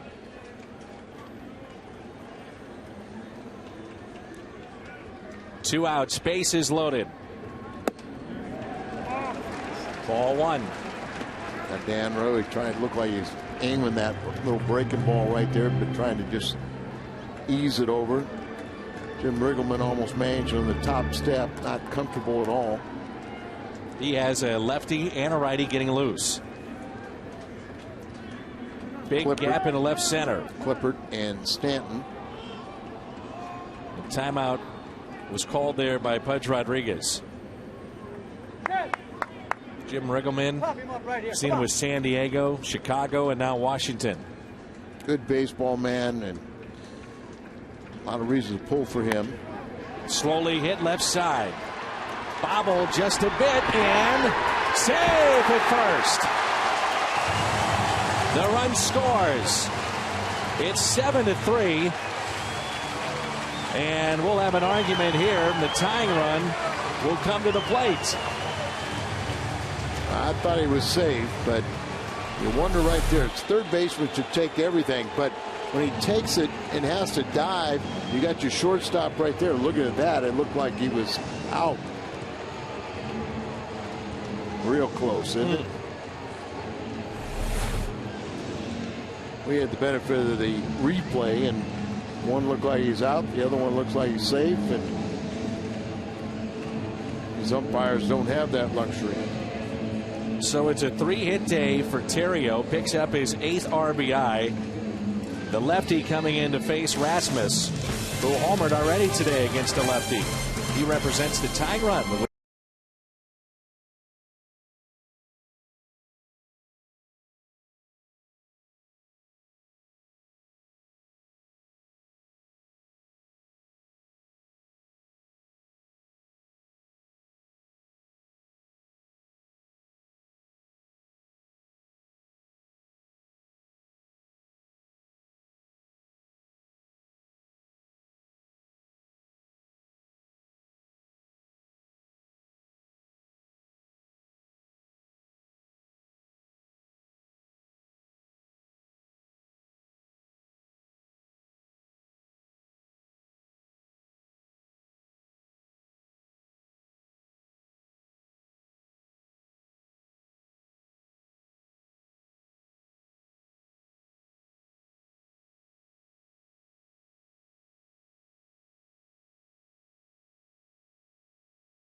Lefties, at least last year he was. Pace the National League is lefties only hit 151 against him a year ago. This year, opponents hitting 313. Lefty-lefty matchup here with Colby Rasmus, and Colby back in the 5th. Became the 3rd Cardinal here at home this year to go deep, and that was off of John Lannon over 400 feet away. And Rasmus picked up his 3rd home run of the year and RBI number 6. The base is loaded here.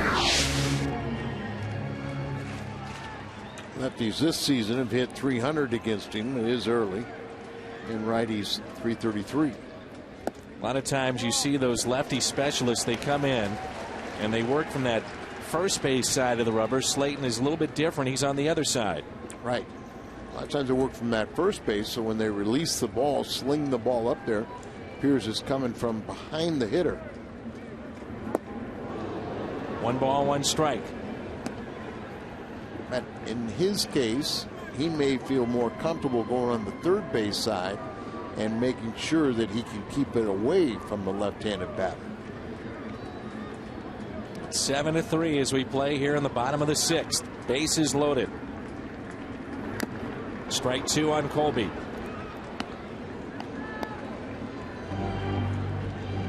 Maybe expecting an off-speed pitch. He got the fastball and was a little late. Colby's seen a lot of more breaking balls and has a better idea about that, but was tardy on the straight fastball. And going to throw this one up. No. Rasmus, little bloop, shallow left center field, and that ball gets down.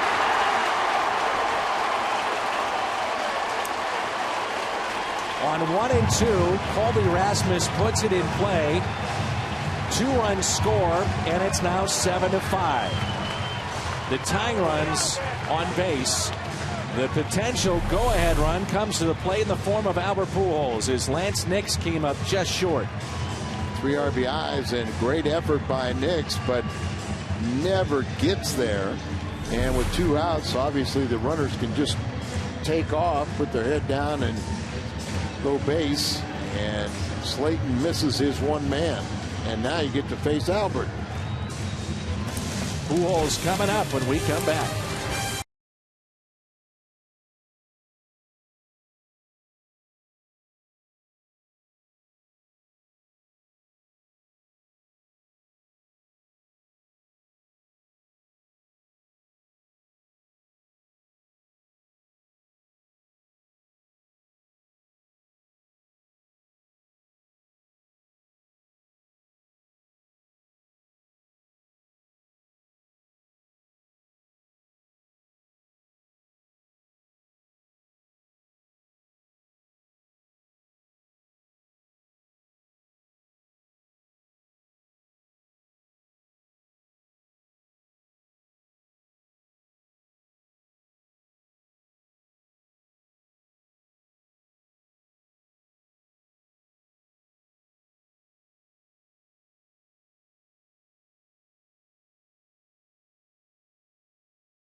And the accounts and descriptions of this game may not be disseminated without the express written consent of the St. Louis Cardinals.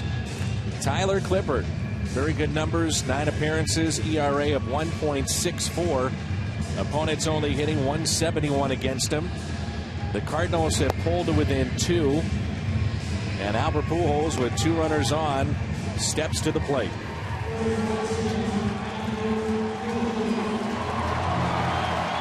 Berrios has walked and also hit a solo home run in the 3rd and grounded out the 3rd. Berrios and Rasmus on ahead of Albert.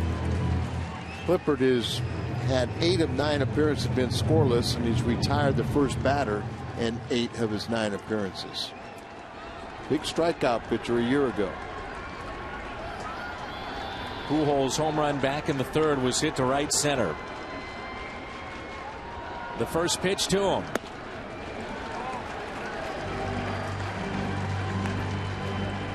Most of this crowd on their feet. There wasn't a lot to cheer about early, but obviously the Cardinals are making a game out of it as they're showing that they've got to play here 9 and might as well have some fun themselves. The 1-0 pitch to Pujols. Here it comes. Oh, what a cut. 81-mile-an-hour changeup to a 93-mile-an-hour fastball. And Albert was trying to give the Cardinals a lead. It's one of the few times you see him really come out of his shoes.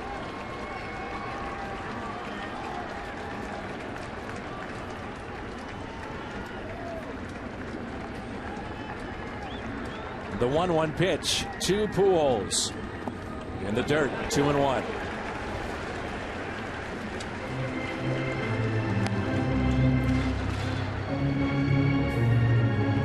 Outfield is deep.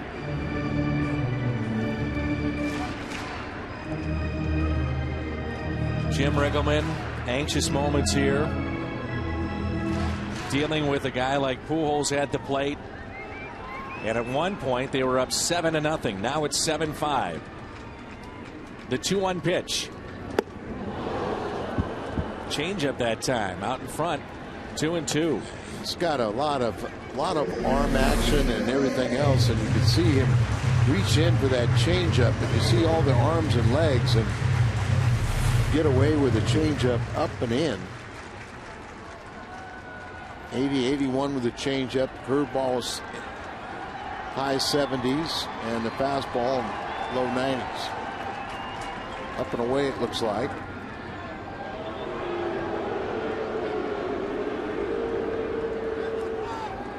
Interesting scenario. You were bringing Franklin into a game that was, it wasn't close. Now it's getting closer, but still, you got to warm up Franklin and bring it in. It's not the ninth inning. The 2-2 to Albert Pujols. Popped up and out of play. But as you mentioned, as the inning started, Cardinals had not put 3 up on the board, so it was a real non-pressurized situation. Now you pulled it within 2, and a lot of baseball left. We're only in the 6th inning. But in my mind, it's a better opportunity for him, because he's smart enough to know he came in, it was warming up at 7-2, but at least he'll feel better coming into a closer game and doing the job. You get it, the healing process is quicker. And Pudge wants to talk with Clipper. Catcher from Puerto Rico, and you have Yadier Molina from there, and third base coach Jose Oquendo was in the World Baseball Classic, the manager for Team Puerto Rico.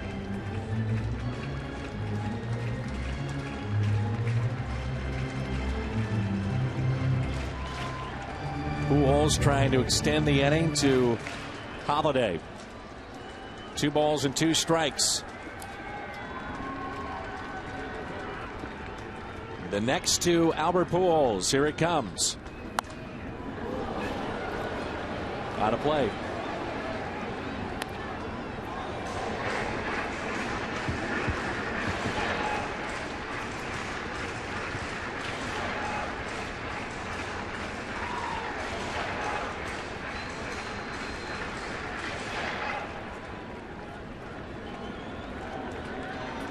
Pitch he's had the most success with has been that changeup.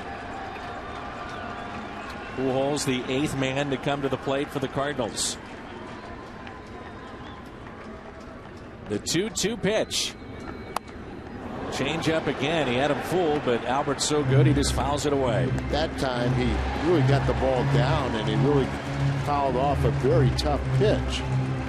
But that's 3 times you've seen that changeup in this at bat. You may go to that changeup one more time and it might be a big mistake.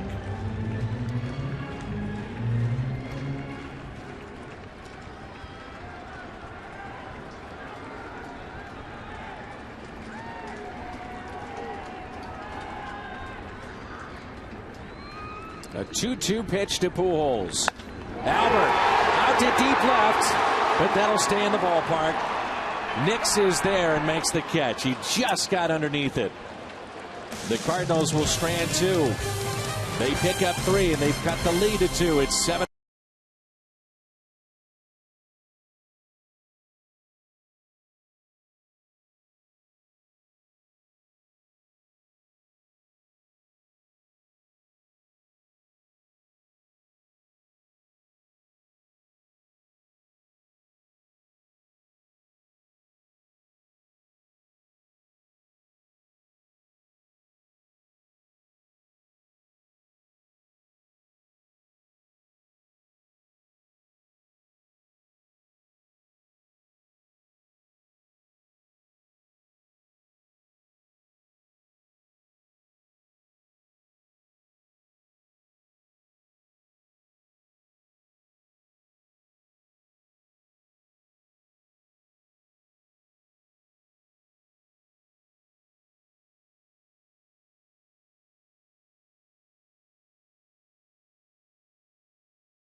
Nationals at one point they were up 7-0. Cardinals have come back with 5.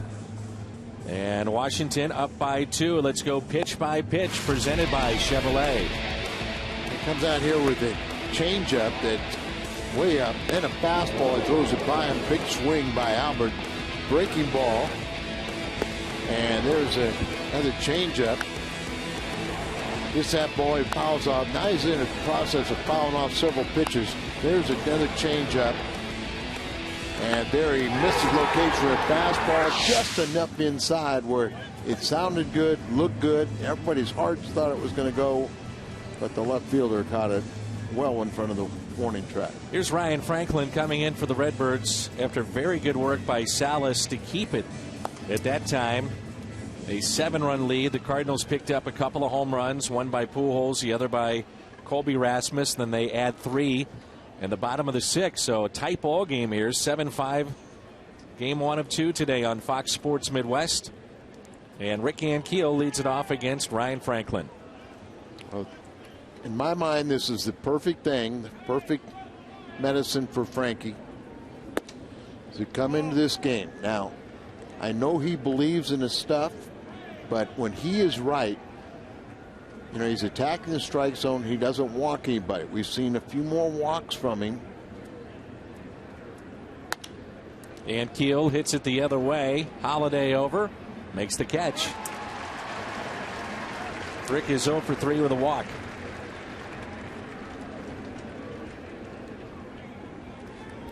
What did you? Is his stuff just not been that good? Or has it been location? Has it been confidence, or a combination of everything? What do you see? It's a combination of everything, but and bad luck is part of it. But you know, we used to see some of the ugliest little contact.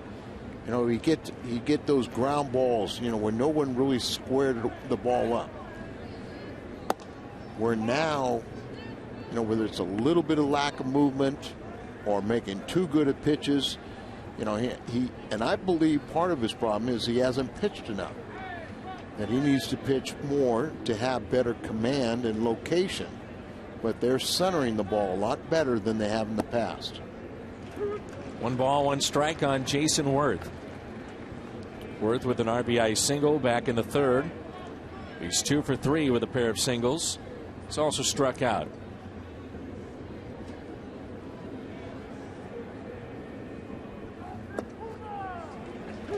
Calls his facial hair on his chin not Worth, but Franklin, the GOAT. And the GOAT has been trimmed up a little bit. Yeah, it's about at least half of the GOAT's gone. And I don't think that's the terminology a closer wants to be known as. Here's a 1-2 pitch. Now the home run that did him in was a sinker down and in on Sunday. And there's a pretty good pitch right there, but doesn't get the call. When Bob Gibson, who was the biggest influence of my career, but late in the game, Bob Gibson, as great as he was, never wanted to throw a ball inside unless he was trying to hit somebody, because it was easy to hit a home run. The count is 3-2. Franklin just missed on the last 2 pitches. A little more of the plate than he wanted to also, though. And this is what I'm saying. You know, Frankie doesn't walk people. And when you see him walk people, you know he's not quite right either. 3-2 hit in the air. Green backing up. Berkman coming on to make the catch. There's 2 outs. What's on tap is presented by Budweiser. Jordan Zimmerman 1-2 against Jaime Garcia 2-0. And the pregame show at 6:30. Game 2 of our doubleheader right here on Fox Sports Midwest. Jaime 1.35 ERA and Zimmerman 2.45.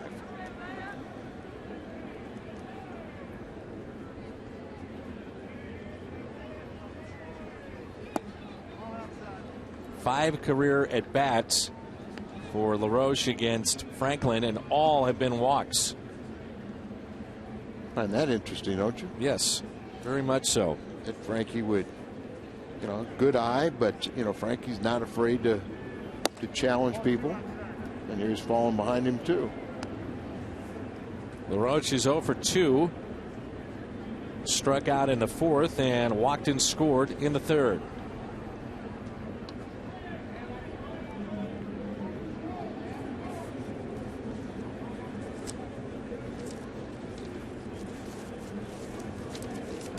Time is called.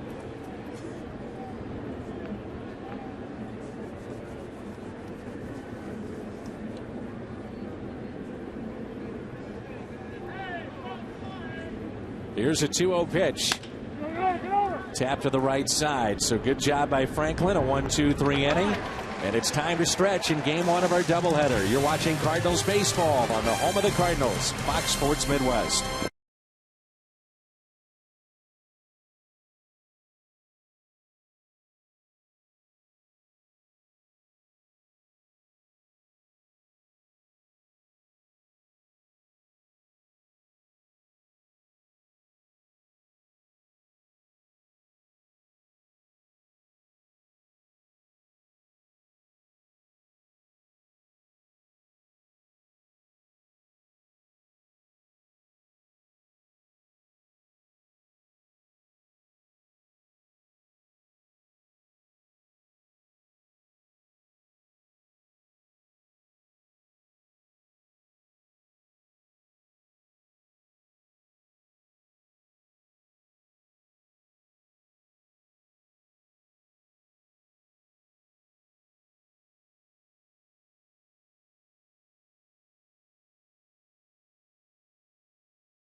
Washington as we move to the Cardinals half of the 7th.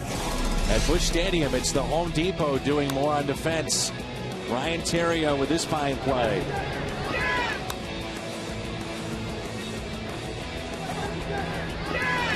There's a ground ball by Ian Desmond back in the 5th inning, and that's the Home Depot doing more on defense. Cardinals will have Holiday, Berkman, and Freeze. Clifford still in the ball game. Got a key out in this game. That was last inning with 2 runners on and Pujols at the plate. Won that battle, and now he'll get Holiday to start the Cardinals half of the 7th. Dan, a lot of times you come in and get a big out with men on base, the game really on the line. You have trouble the next inning. You almost got to pitch yourself into trouble to kind of get your adrenaline flowing again. Because he entered at a key point in the game, and just proving sometimes, saves don't always come in the 9th inning. The Cardinals have stranded 7 today.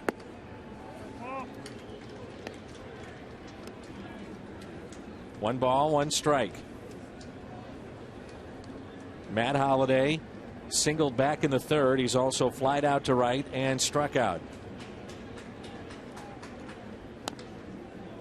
Out front just a bit. That's a changeup again. He has a very good changeup. You can tell with all the arm action that there's a lot of moving parts that are coming at you, and you just expect that he's going to throw the ball, that fastball, and then the ball just doesn't get there. So great arm action on his changeup, just like his fastball. The 1-2 pitch. Up the middle, base hit. 2-hit day for Matt Holliday.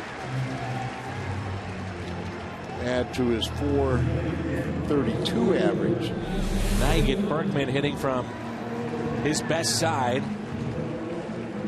And Berkman digs in with 6 home runs. He's driven in 13 on the year. He got his first base hit from the right side in the 6th inning. He walked in the 3rd and was also flied out to right. Kind of the way you expect it. That of course you're facing a pretty good part of the lineup also, but you got that big final out. You go sit in that dugout, and then all of a sudden you lose that adrenaline rush, and you almost have to pitch your way back to getting it again.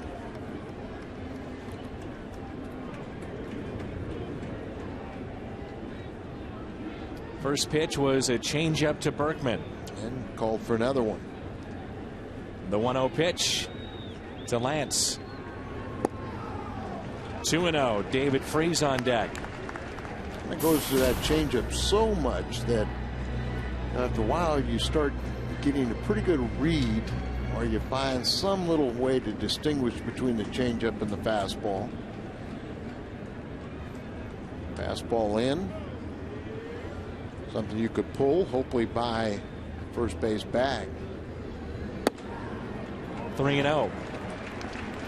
Would you be inclined to turn him loose, one of the hottest hitters in this lineup? Yes. What you do is you sit there and he's a great hitter, so you say he's got a good eye, high on base percentage.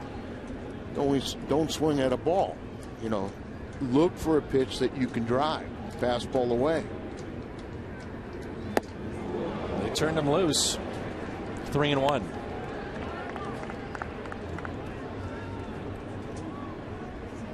Hall of Famer behind the plate, delivering your signs, and Pudge Rodriguez.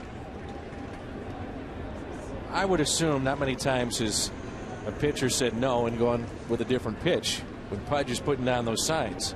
Fastball away again. You would think that he's got a pretty good book, a read. 3-2. Seen a few pitches that have been up that have been called strikes. See, were interesting, right on the black there, box tracks. What does he come with here on 3-2?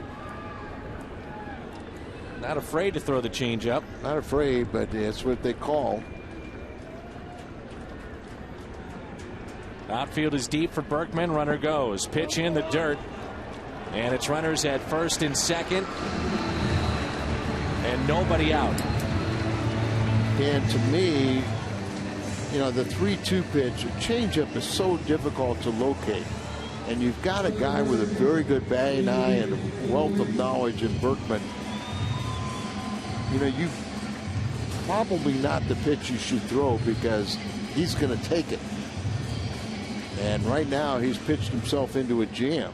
And there is no activity either, Al, in their bullpen. It's up to him right now. Clippard, he won 11 ball games last season and was a big part of their bullpen. He was almost like a vulture, and it's a good luck charm. And remember also, this is the first of a doubleheader, day-night doubleheader, so you don't really want to just keep on running through that bullpen. See Pudge making sure they go through the signs with a runner at second base. It's runners at first and second, nobody out. A 2-run lead for Washington, and Freese represents the go-ahead run. David today's bounced into a 6-4-3 double play. He is struck out and lined out. This is such a key at bat where you are in this order, the 6th spot in the order. So it really, a lot depends on this inning, what David Freese does.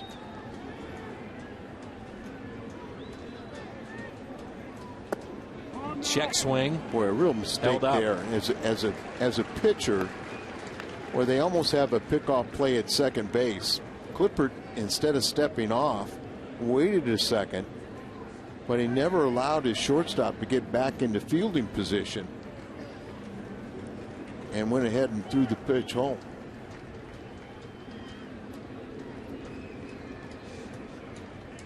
.1-0 pitch. Inside, 2-0 on Freese. And changeup right there. We're throwing a lot of those changeups that have been up. And even if you're on that bench or on the on-deck circle paying attention, you're getting a read on that changeup. You may go to that pitch. You walk Berkman on it, and he may go there 1-2 times too many. The 2-0 pitch. Good one there. Big gap in left center for David Freese. And Keel playing in just a bit in center field and also shading him the opposite way. See him rear back, but he fooled Freese on a changeup that was up, but great arm action on that pitch. And we know Freese drives the ball to the opposite field, but he may get one of those changeups, be a little bit out in front, and hit that gap out in left center, or even one pulling down the left field line. A 2-1 pitch. Freese pops it up. Infield fly. They just called it. And LaRoche makes the catch for good measure. Waited quite a while to make that call. It wasn't like it was going to go to the outfield. So no. Kind of wondered why it took so long. And of course, when they call the infield fly, and I know everyone knows, but just a reminder that batter's out and the fielders can run at their own risk. John Jay. So Jay will be the pinch hitter for Laird, who doubled in this game, walked in, also grounded out.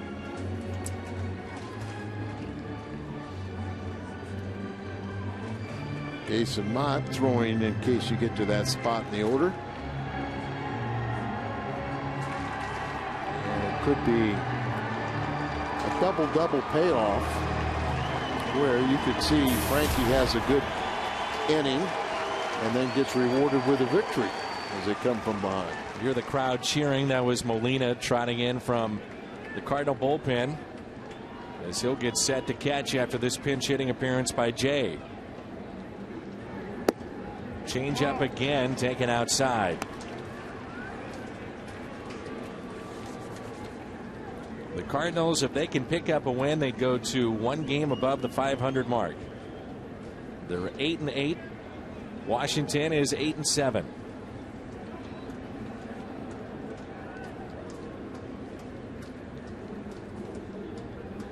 Jay hits it down the right field line. Will it stay fair? Hooking, foul. That's beyond our sidelines, but that could not have been fouled by much. Just a little bit out in front. John Jay has had the most pinch hitting appearances this year, and he is 1 for 6.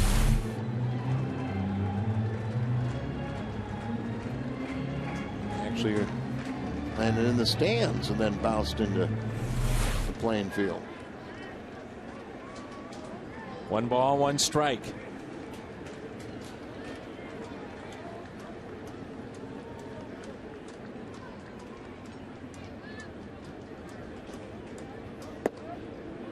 Strike 2. We see those changeups at 80, 81. Then he comes with a 94-mile-an-hour fastball. Couldn't pull the trigger. He's in the hole, 1-2.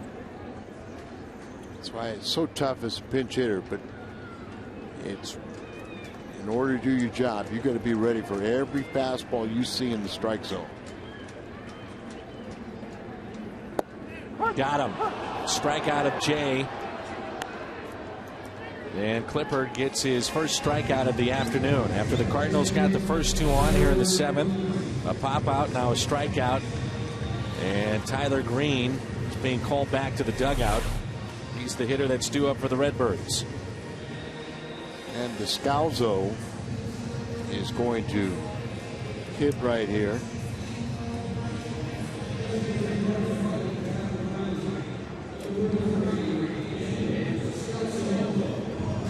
Really not a little difference as Clippard this season. Left-handed batters have hit 200 against him, and righties 133. But kind of what I mentioned going into this inning after the dramatic final out of last inning for Clippard, you almost pitch yourself into trouble, and then you get your adrenaline going again before you can shut people down. Scalzo going to try and change that.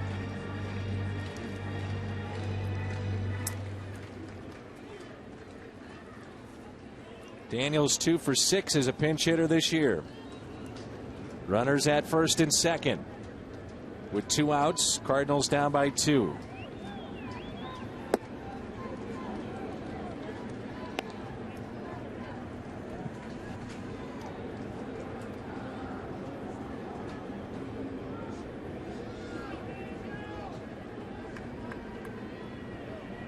Tyler Green today had reached on an error, grounded into a double play, and also doubled, getting a start at second base.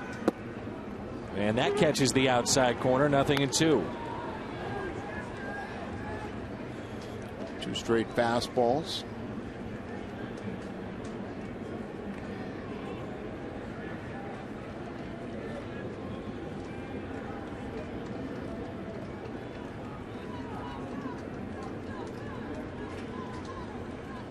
The 0-2 pitch to Descalso.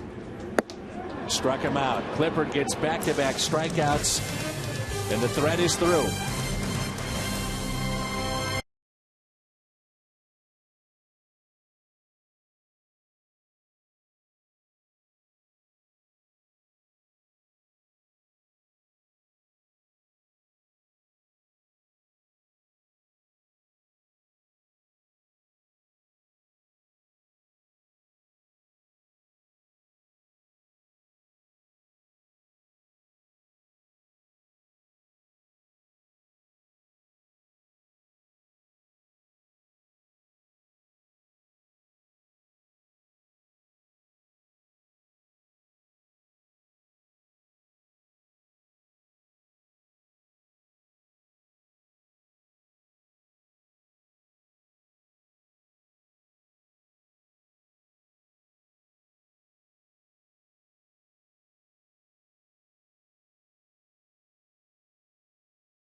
Cardinals down by 2 as we move to the top of the 8th. Jake Westbrook, 67 pitches to get through 3 innings. Lannon has a chance to be the winner today. 5 innings, the starter for Washington, and Colby Rasmus with a home run along with Albert Pujols. And that's a look at your Sonic game recap and the second inning of work, Al, for Ryan Franklin. And good first one, 1, 2, 3. Cardinals also, Dan, have banged down 11 hits, but they've hit into 3 double plays and have not had a lot of the timely hitting that we saw on the road. But Dave Duncan, biggest concern for him was the start by Westbrook, who bullpen has been outstanding. 4 shutout innings, and they retired 12 in a row. Ian Desmond has popped out to second. Bases loaded single in the 3rd that scored 2. And then it was a very good play by Ryan Theriot deep in the hole to take a hit away. Desmond, Nix, and Pudge Rodriguez for Washington.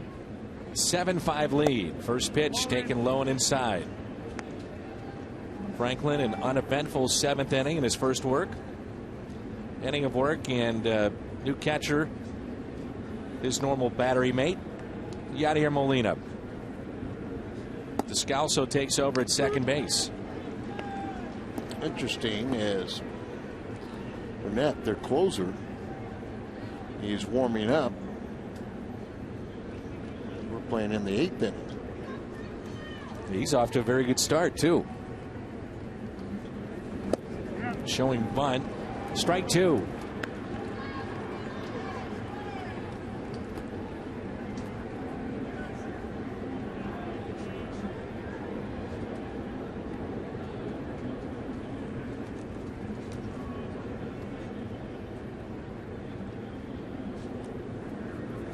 Outfield is shallow straight away. 1 ball and 2 strikes. Got him. First strikeout for Franklin. That's 4 up and 4 down. Bullpen has been outstanding so far for the Redbirds in relief of Westbrook to keep this game close. Good split right there, kept it away. Yeah, Salas came in, gave a leadoff triple, but stranded the man, and then we've had 13 retired. Salas really did a great job. 3 innings of work, kept the Cardinals in this ball game and allowed them to peck their way back. So 13 straight set down, and Lance Nix, who has an RBI single, part of that big 3rd inning. 6 runs for Washington in the 3rd. Nix has also struck out and flied out to left. The original crowd, going back to last night, paid attendance of 32,340. 2-0. A lot of them disguised as seats.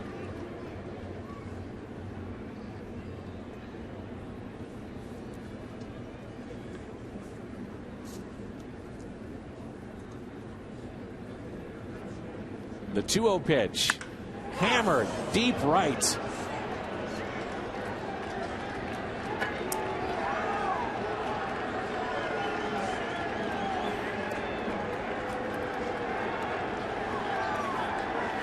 Lance Nix on a 2-0 pitch, his second.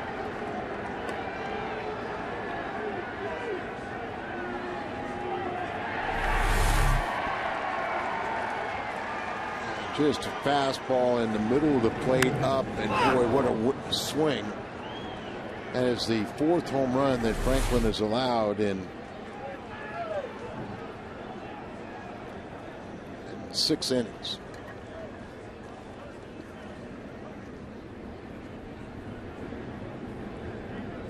Here is Rodriguez. At times you'll hear our field mics catch language. It's not appropriate. We apologize for that. Part of the game, you hear that a little frustration coming out of some of the players. Here's the 0-1 pitch to Rodriguez. 1 ball, 1 strike.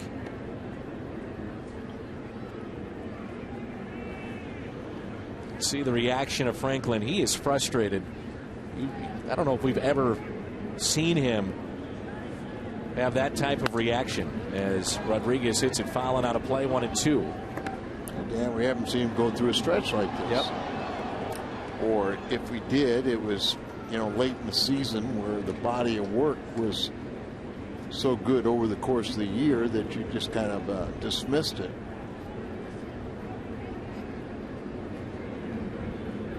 So 1 out, nobody on.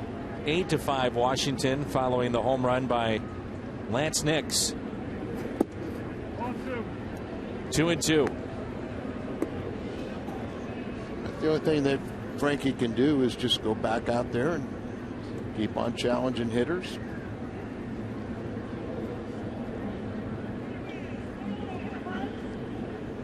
The 2-2 pitch. But part of my feeling is, Dan, we're almost 3 weeks into the season, and Franklin prior to today, he only pitched in 6 games, total of 4 2/3 innings. Just not getting enough work. And a walk following the home run.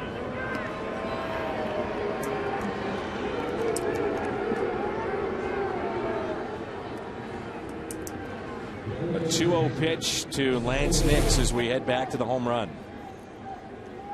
And obviously it's not the location he wants, but we're just seeing guys make solid contact, where before the ability to keep that ball down and get kind of really weak ground balls. And remember how quick he'd get outs?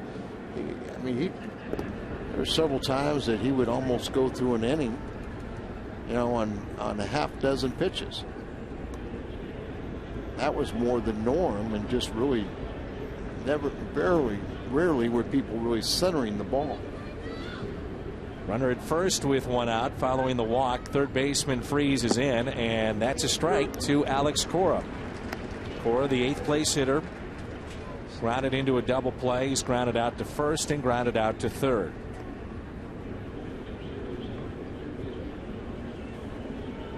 Outfield very shallow. 1 out. Nobody getting loose in the Cardinal bullpen. This will be the last inning of work for Franklin, and it's a ground ball that's fair. Pujols goes to second, out there, back to first. Double play. Nifty double play started by Albert Pujols. Nix has added to the lead. It's 8-5.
Bud Light, it's the sure sign of a good time. Here we go.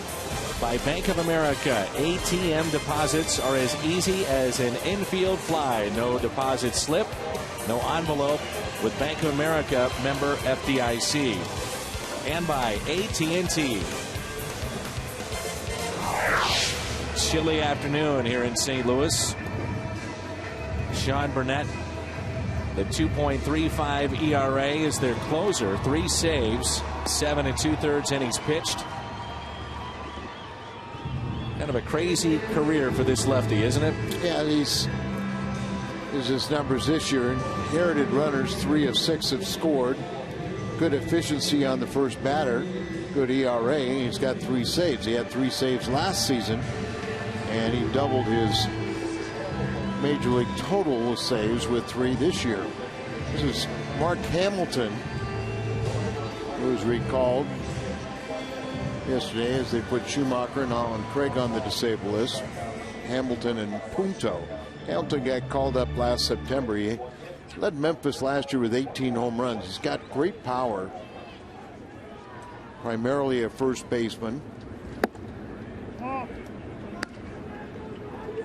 Burnett, a former first-round pick by the Pittsburgh Pirates. He was acquired from Pittsburgh along with Niger Morgan for Joel Hanrahan and Lastings Millage. Remember, Lastings Millage was supposed to be the next coming of Bobby Bonilla for the Mets. Didn't quite work out that way. Nope. It's been all over the place.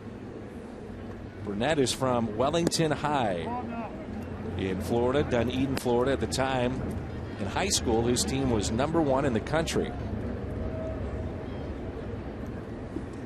Turned down a scholarship to sign with the Pirates. He's going to go to the University of Miami. There's a leadoff base hit. On a 2-1 pitch, Hamilton gets the base hit. He's the last position player for the Cardinals on their bench. And good start here. Now, they really have kind of anointed Burnett as their closer, but they also talk about a closer by committee. And they do have Storn, a young right-hander, down there in their bullpen. But need base runners right now, and Hamilton provides the first one. And then we bring up one of the hottest hitters, Terrio, with his 3 for 3. Here's another lefty, throws from the third base side of the rubber. So Terrio with a base hit and RBI in the 6th inning. Looks at a ball outside. Thought about a guy throwing across his body. You can illustrate that with Burnett, who throws from that third base side, then almost steps to the all the way to the first base side of the rubber to throw across his body. 1-0 pitch. 1 ball, 1 strike. Mentioned the name Drew Storn. He made his major league debut here at Busch Stadium. Kid from our area. He's from the state of Indiana and used to come to Old Busch Stadium as a ball boy. Base hit for Terrio. Good thing Hamilton was running because you could read the mind of Worth. He wanted to throw to second and try and get a force out on Ryan Terrio's 4th hit of the afternoon. So a breaking ball, but up in his eyes, and a nice little piece of hitting. Just making contact, slaps it to right field for Terrio's 4th hit. And here it is, another big day for this offense. 13 hits. Yeah. Cardinals have stranded 9. They put up 5 runs and they trail 8-5. Hit into 3 double plays. What would it be if they could have gotten some of that timely hitting in those situations? Hitting .267 with runners in scoring position. Now his average at .371 with 2 more hits today overall. Home run back in the 5th. 2 RBIs and a bloop single with the bases loaded in the 6th. Make a good pitch, a left-hander to the left-hand hitting Kobe Rasmus, you got a good chance to get him out. But Kobe now has got a fighting chance against these lefties. He's seen enough of them where he's getting pretty good ideas, holding that front shoulder in, and you make a mistake, he can hurt you. 0-2 the count.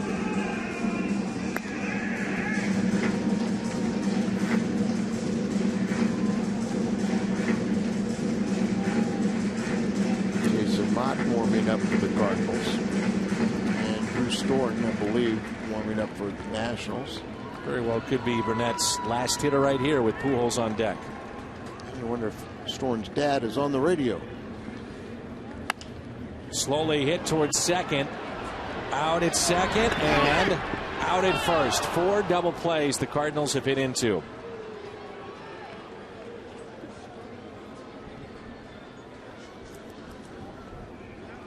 Again, the Nationals have talked about this combination up the middle.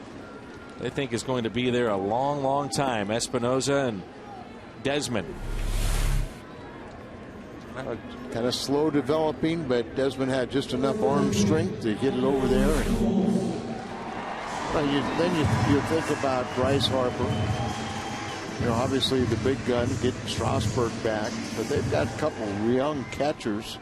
You know, Ryan Zimmerman, their outstanding third baseman, who's on the DL right now. I mean, this is a ball club in the next couple of years is going to compete. It's competitive now. It's, you know, it's still a year or 2 away, but they've spent some money on their farm system and it'll start paying off. The 0-1 pitch to Pujols.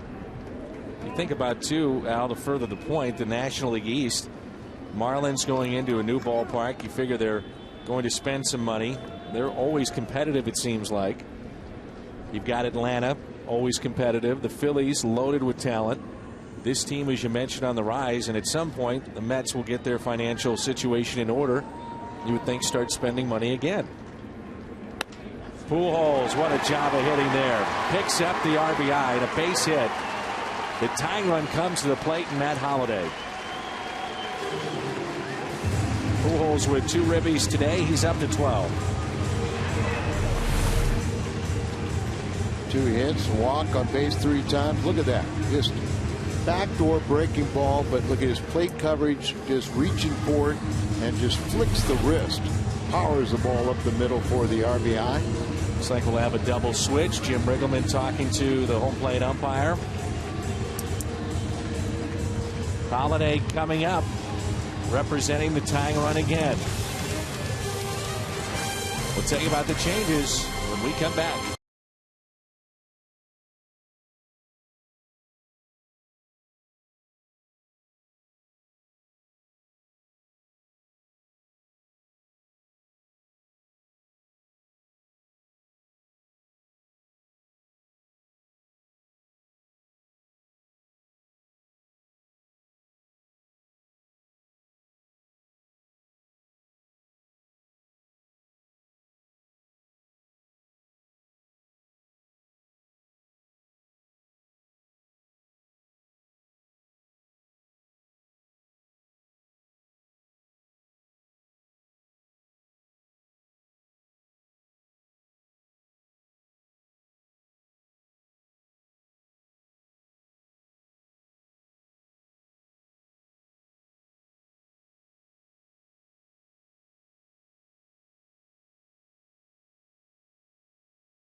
10th appearance already this year. Opponents hitting 158 against him. They think that this guy could be their closer of the future, and for a long, long time. No doubt about it. He's just a real young player. Is selected in the first round, 10th overall of the 2009 first player draft.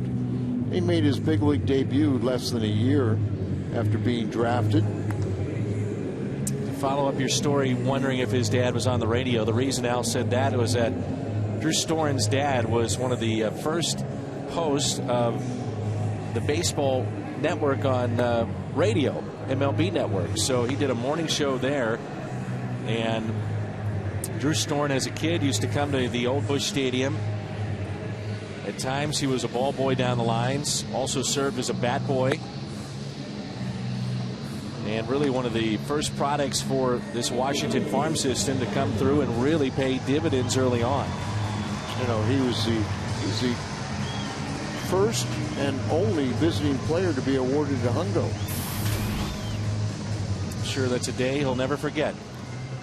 Nobody else knows about that, but he collects bobbleheads. I saw that, so I gave one to Bob Carpenter and told him to give it to him. I think he promptly threw it away. First pitch to Holiday, little chopper up the middle.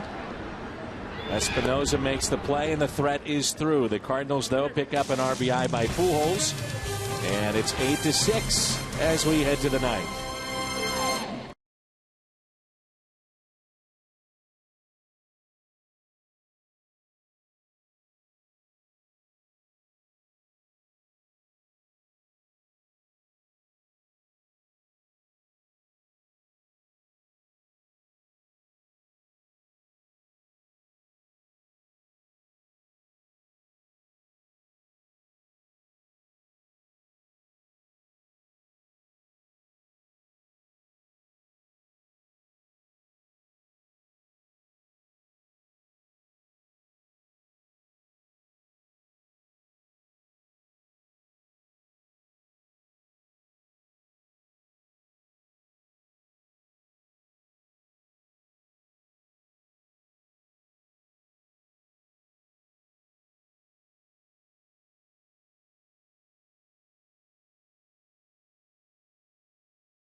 At Busch Stadium. Coming up after the game on the post-game edition of Missouri Lottery Cardinals Live, Pat Paris and Rick Horton standing by. What's up with Westbrook? Ricky Horton will weigh in. Colby crushing lefties, and we'll get you ready for Game 2. All that and more coming up after the game. Jason Mott on to pitch for the Cards as we go back to the booth. And Dan and Al, guys. Okay, thank you, Jim. And Mott comes in, his 6th appearance. And it seems like, Al, he's got things straightened out after at times being ineffective in spring training. Opponents only hitting 167 against him. Well, Jason and Dave Duncan had a meeting of the minds. And obviously, Dave wanted him to work on a sinking fastball to try and perfect his breaking ball and work on those pitches. And after a while, they just kind of said, you know what? We're in the regular season now. You do what you do best. You do what you feel is going to get people out. And that's pretty much rear back and throw the fastball. Not to say that on occasion he will utilize the breaking ball a little bit more, try and still work on that sinker, but it's time now to get hitters out, and you can see he's having much better results. Jerry Hairston, who is part of a double switch last inning, leads it off in the 9th spot in this lineup, 95 miles an hour. No balls and 2 strikes. Bullpen, for the most part, very, very good for the Cardinals In particular, Salas came in. He gave up a leadoff triple back in the 4th, and then he had 3 strikeouts along the way and did not allow another base hit nor a run. Well, the bullpen's allowed 1 run and only 2 hits and a walk. So obviously they're doing their job, but you're asking the bullpen to go 6 innings in a day where you have a day-night doubleheader. Not ideal, but they have really allowed and kept their team in this ball game. And a strikeout of Hairston. And that's how we start the top of the ninth. The Cardinals will have Berkman, Freeze, and then Molina coming up in the bottom half. Just overpowers them at 90 miles an hour. That's supposed to be a sinker. But he's starting to go out there and have that presence on the mound, throwing the ball, and all of a sudden you can just tell he feels better about what he's doing too. This is Espinoza. A triple and a single and a run scored back in the 3rd. He's got 3 hits total on the day, 3 for 4. Not bad. And they followed it up with a Sunday. They had a doubleheader. He had 6 RBIs in that doubleheader and had the game-winning RBI in both games. 1 ball, 1 strike. Good to see that Mott has gotten his velocity back as well. Always throwing hard, but wasn't quite this hard at the beginning of the year. Well, one thing, power pitchers like Mott, it takes them a little time to get, they're going to be slower in finding that velocity than finesse guys. They need more work in spring training. But I think right now, between the years, now he tried to do something his pitching coach asked him to do. It just wasn't quite working for him. And then smartly they decided, hey, this is the season now. You got to get people out. So do it how you feel most comfortable. Rick Ankiel lined out, walked and scored in the 3rd. Popped out to 2nd, flied out to left. He was the first hitter that Franklin saw. One of the oddest journeys, I'm sure, Al, you've ever seen in Major League Baseball. No doubt about it. From phenom prospect to having the problems controlling and really meltdown on the center stage of postseason, giving up baseball or giving up pitching, being talked into, well, why don't you try hitting? And work your way back up here, have success as a hitter and a power hitter. Done things in the field that I thought he never could do. 0-2, he breaks his bat, pops it up. Terrio going out. Can't make the catch. Base hit for Rick Ankiel. And that kept him above the Mendoza line. He was at 200, now he's above it. Extends this inning to Jason Worth.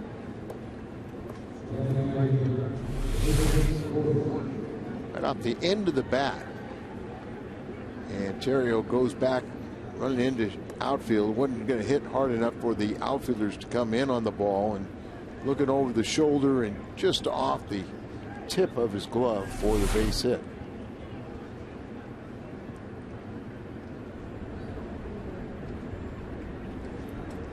A 2 steps the lead at first for Ankiel.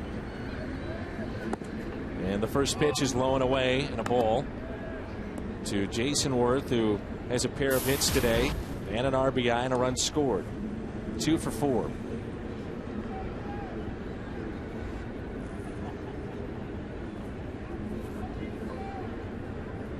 One-0 pitch.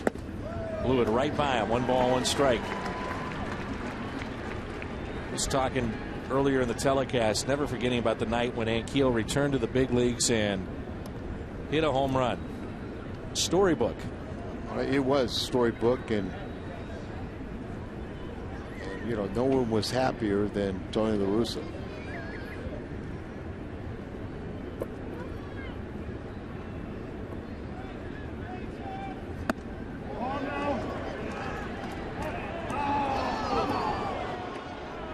2-1.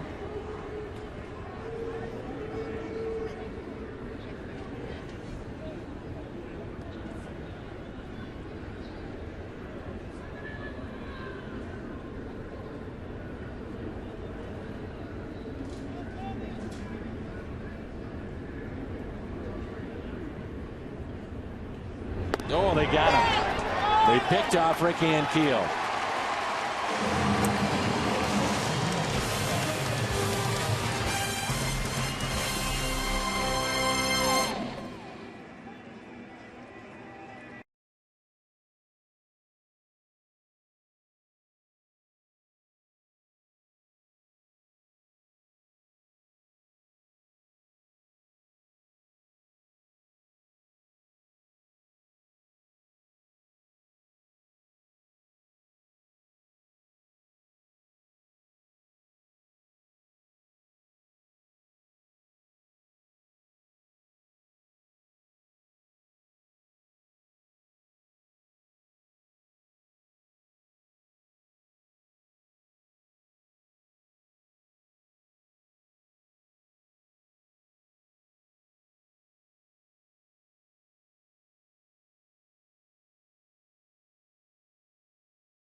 Eyes.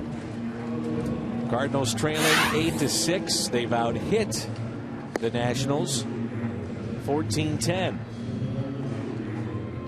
It's Berkman, Freese, and Molina. Final hope for the Redbirds. Maybe Storen will have a little trouble as he has to get the energy back after getting the final out of the 8th inning with a couple men on. Now he's trying to pick up a save, and adrenaline, it leaves you as you go into the dugout. And we talked about when Sean Burnett was out there that sometimes you pitch yourself into a little bit of trouble before you get that adrenaline flowing again. 2-run lead. Let's see if the Cardinals can't make a game out of this. They've done a great job battling back. Just be disappointing if they don't come all the way back.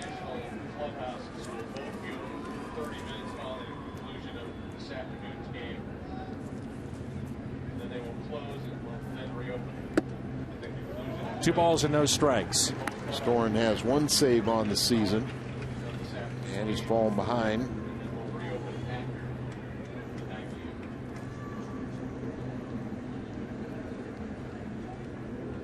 The next to Lance Berkman. Outside, 3-0. Here it is, Cardinals. I mean, they've had their opportunities here today. The Redbirds have stranded 10. They've had the tying run or go-ahead run at the plate 4 different times. Hit into 4 double plays. 3-1. Storen a little disappointed in spring training when he wasn't anointed the closer straight out. He did have 5 saves last season.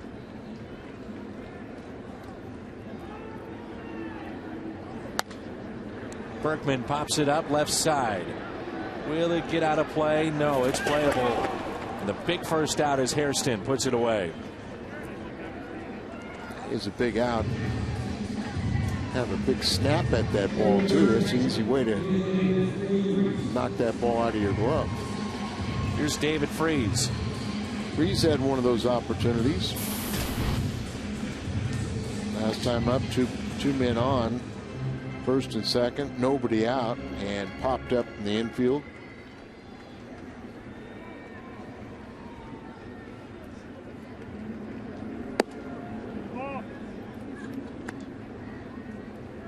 Major League Baseball has decided to take over the Dodgers. Really? Bud Selig says MLB will run the LA Dodgers. That announcement made today. When we were out there, it was said how their owner, Mr. McCord, had gotten a $30 million loan from Fox, personal loan. And that was the second one that he had received since last season. And Bud Selig was not allowing them to make it as part of their new television contract, so they made it a personal loan so they could meet payroll this week. 3-1. One of the most historic franchises, not just in baseball, but all of sports. No doubt about it. And you talked about the Mets and some of their financial trouble as they lost $500 million in the Madoff scandal. They've got part of their ownership up for sale. Selig said that he will announce the new team head in the next several days. 3-2 the count.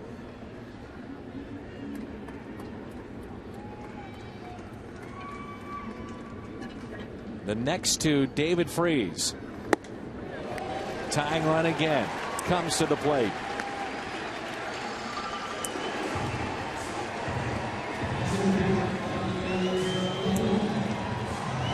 Yadier Molina has got a chance to be a hero. His first plate appearance. Coming off the bench today is Gerald Laird. Made the start.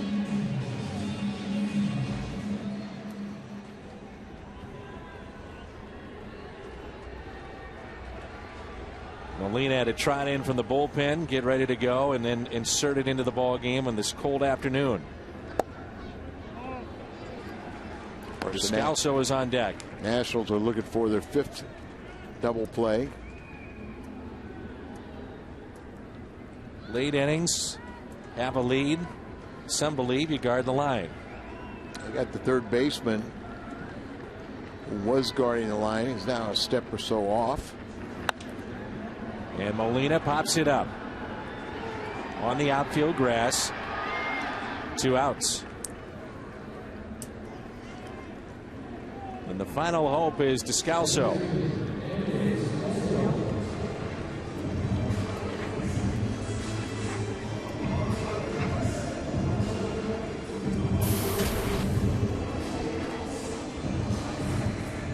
Daniel didn't have a very good at bat last time up. Struck out looking.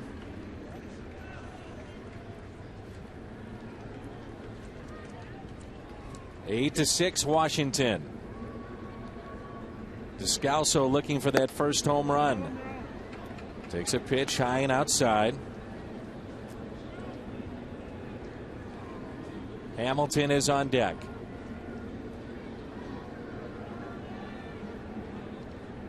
Cardinals with 14 hits today, but they trail by 2 runs.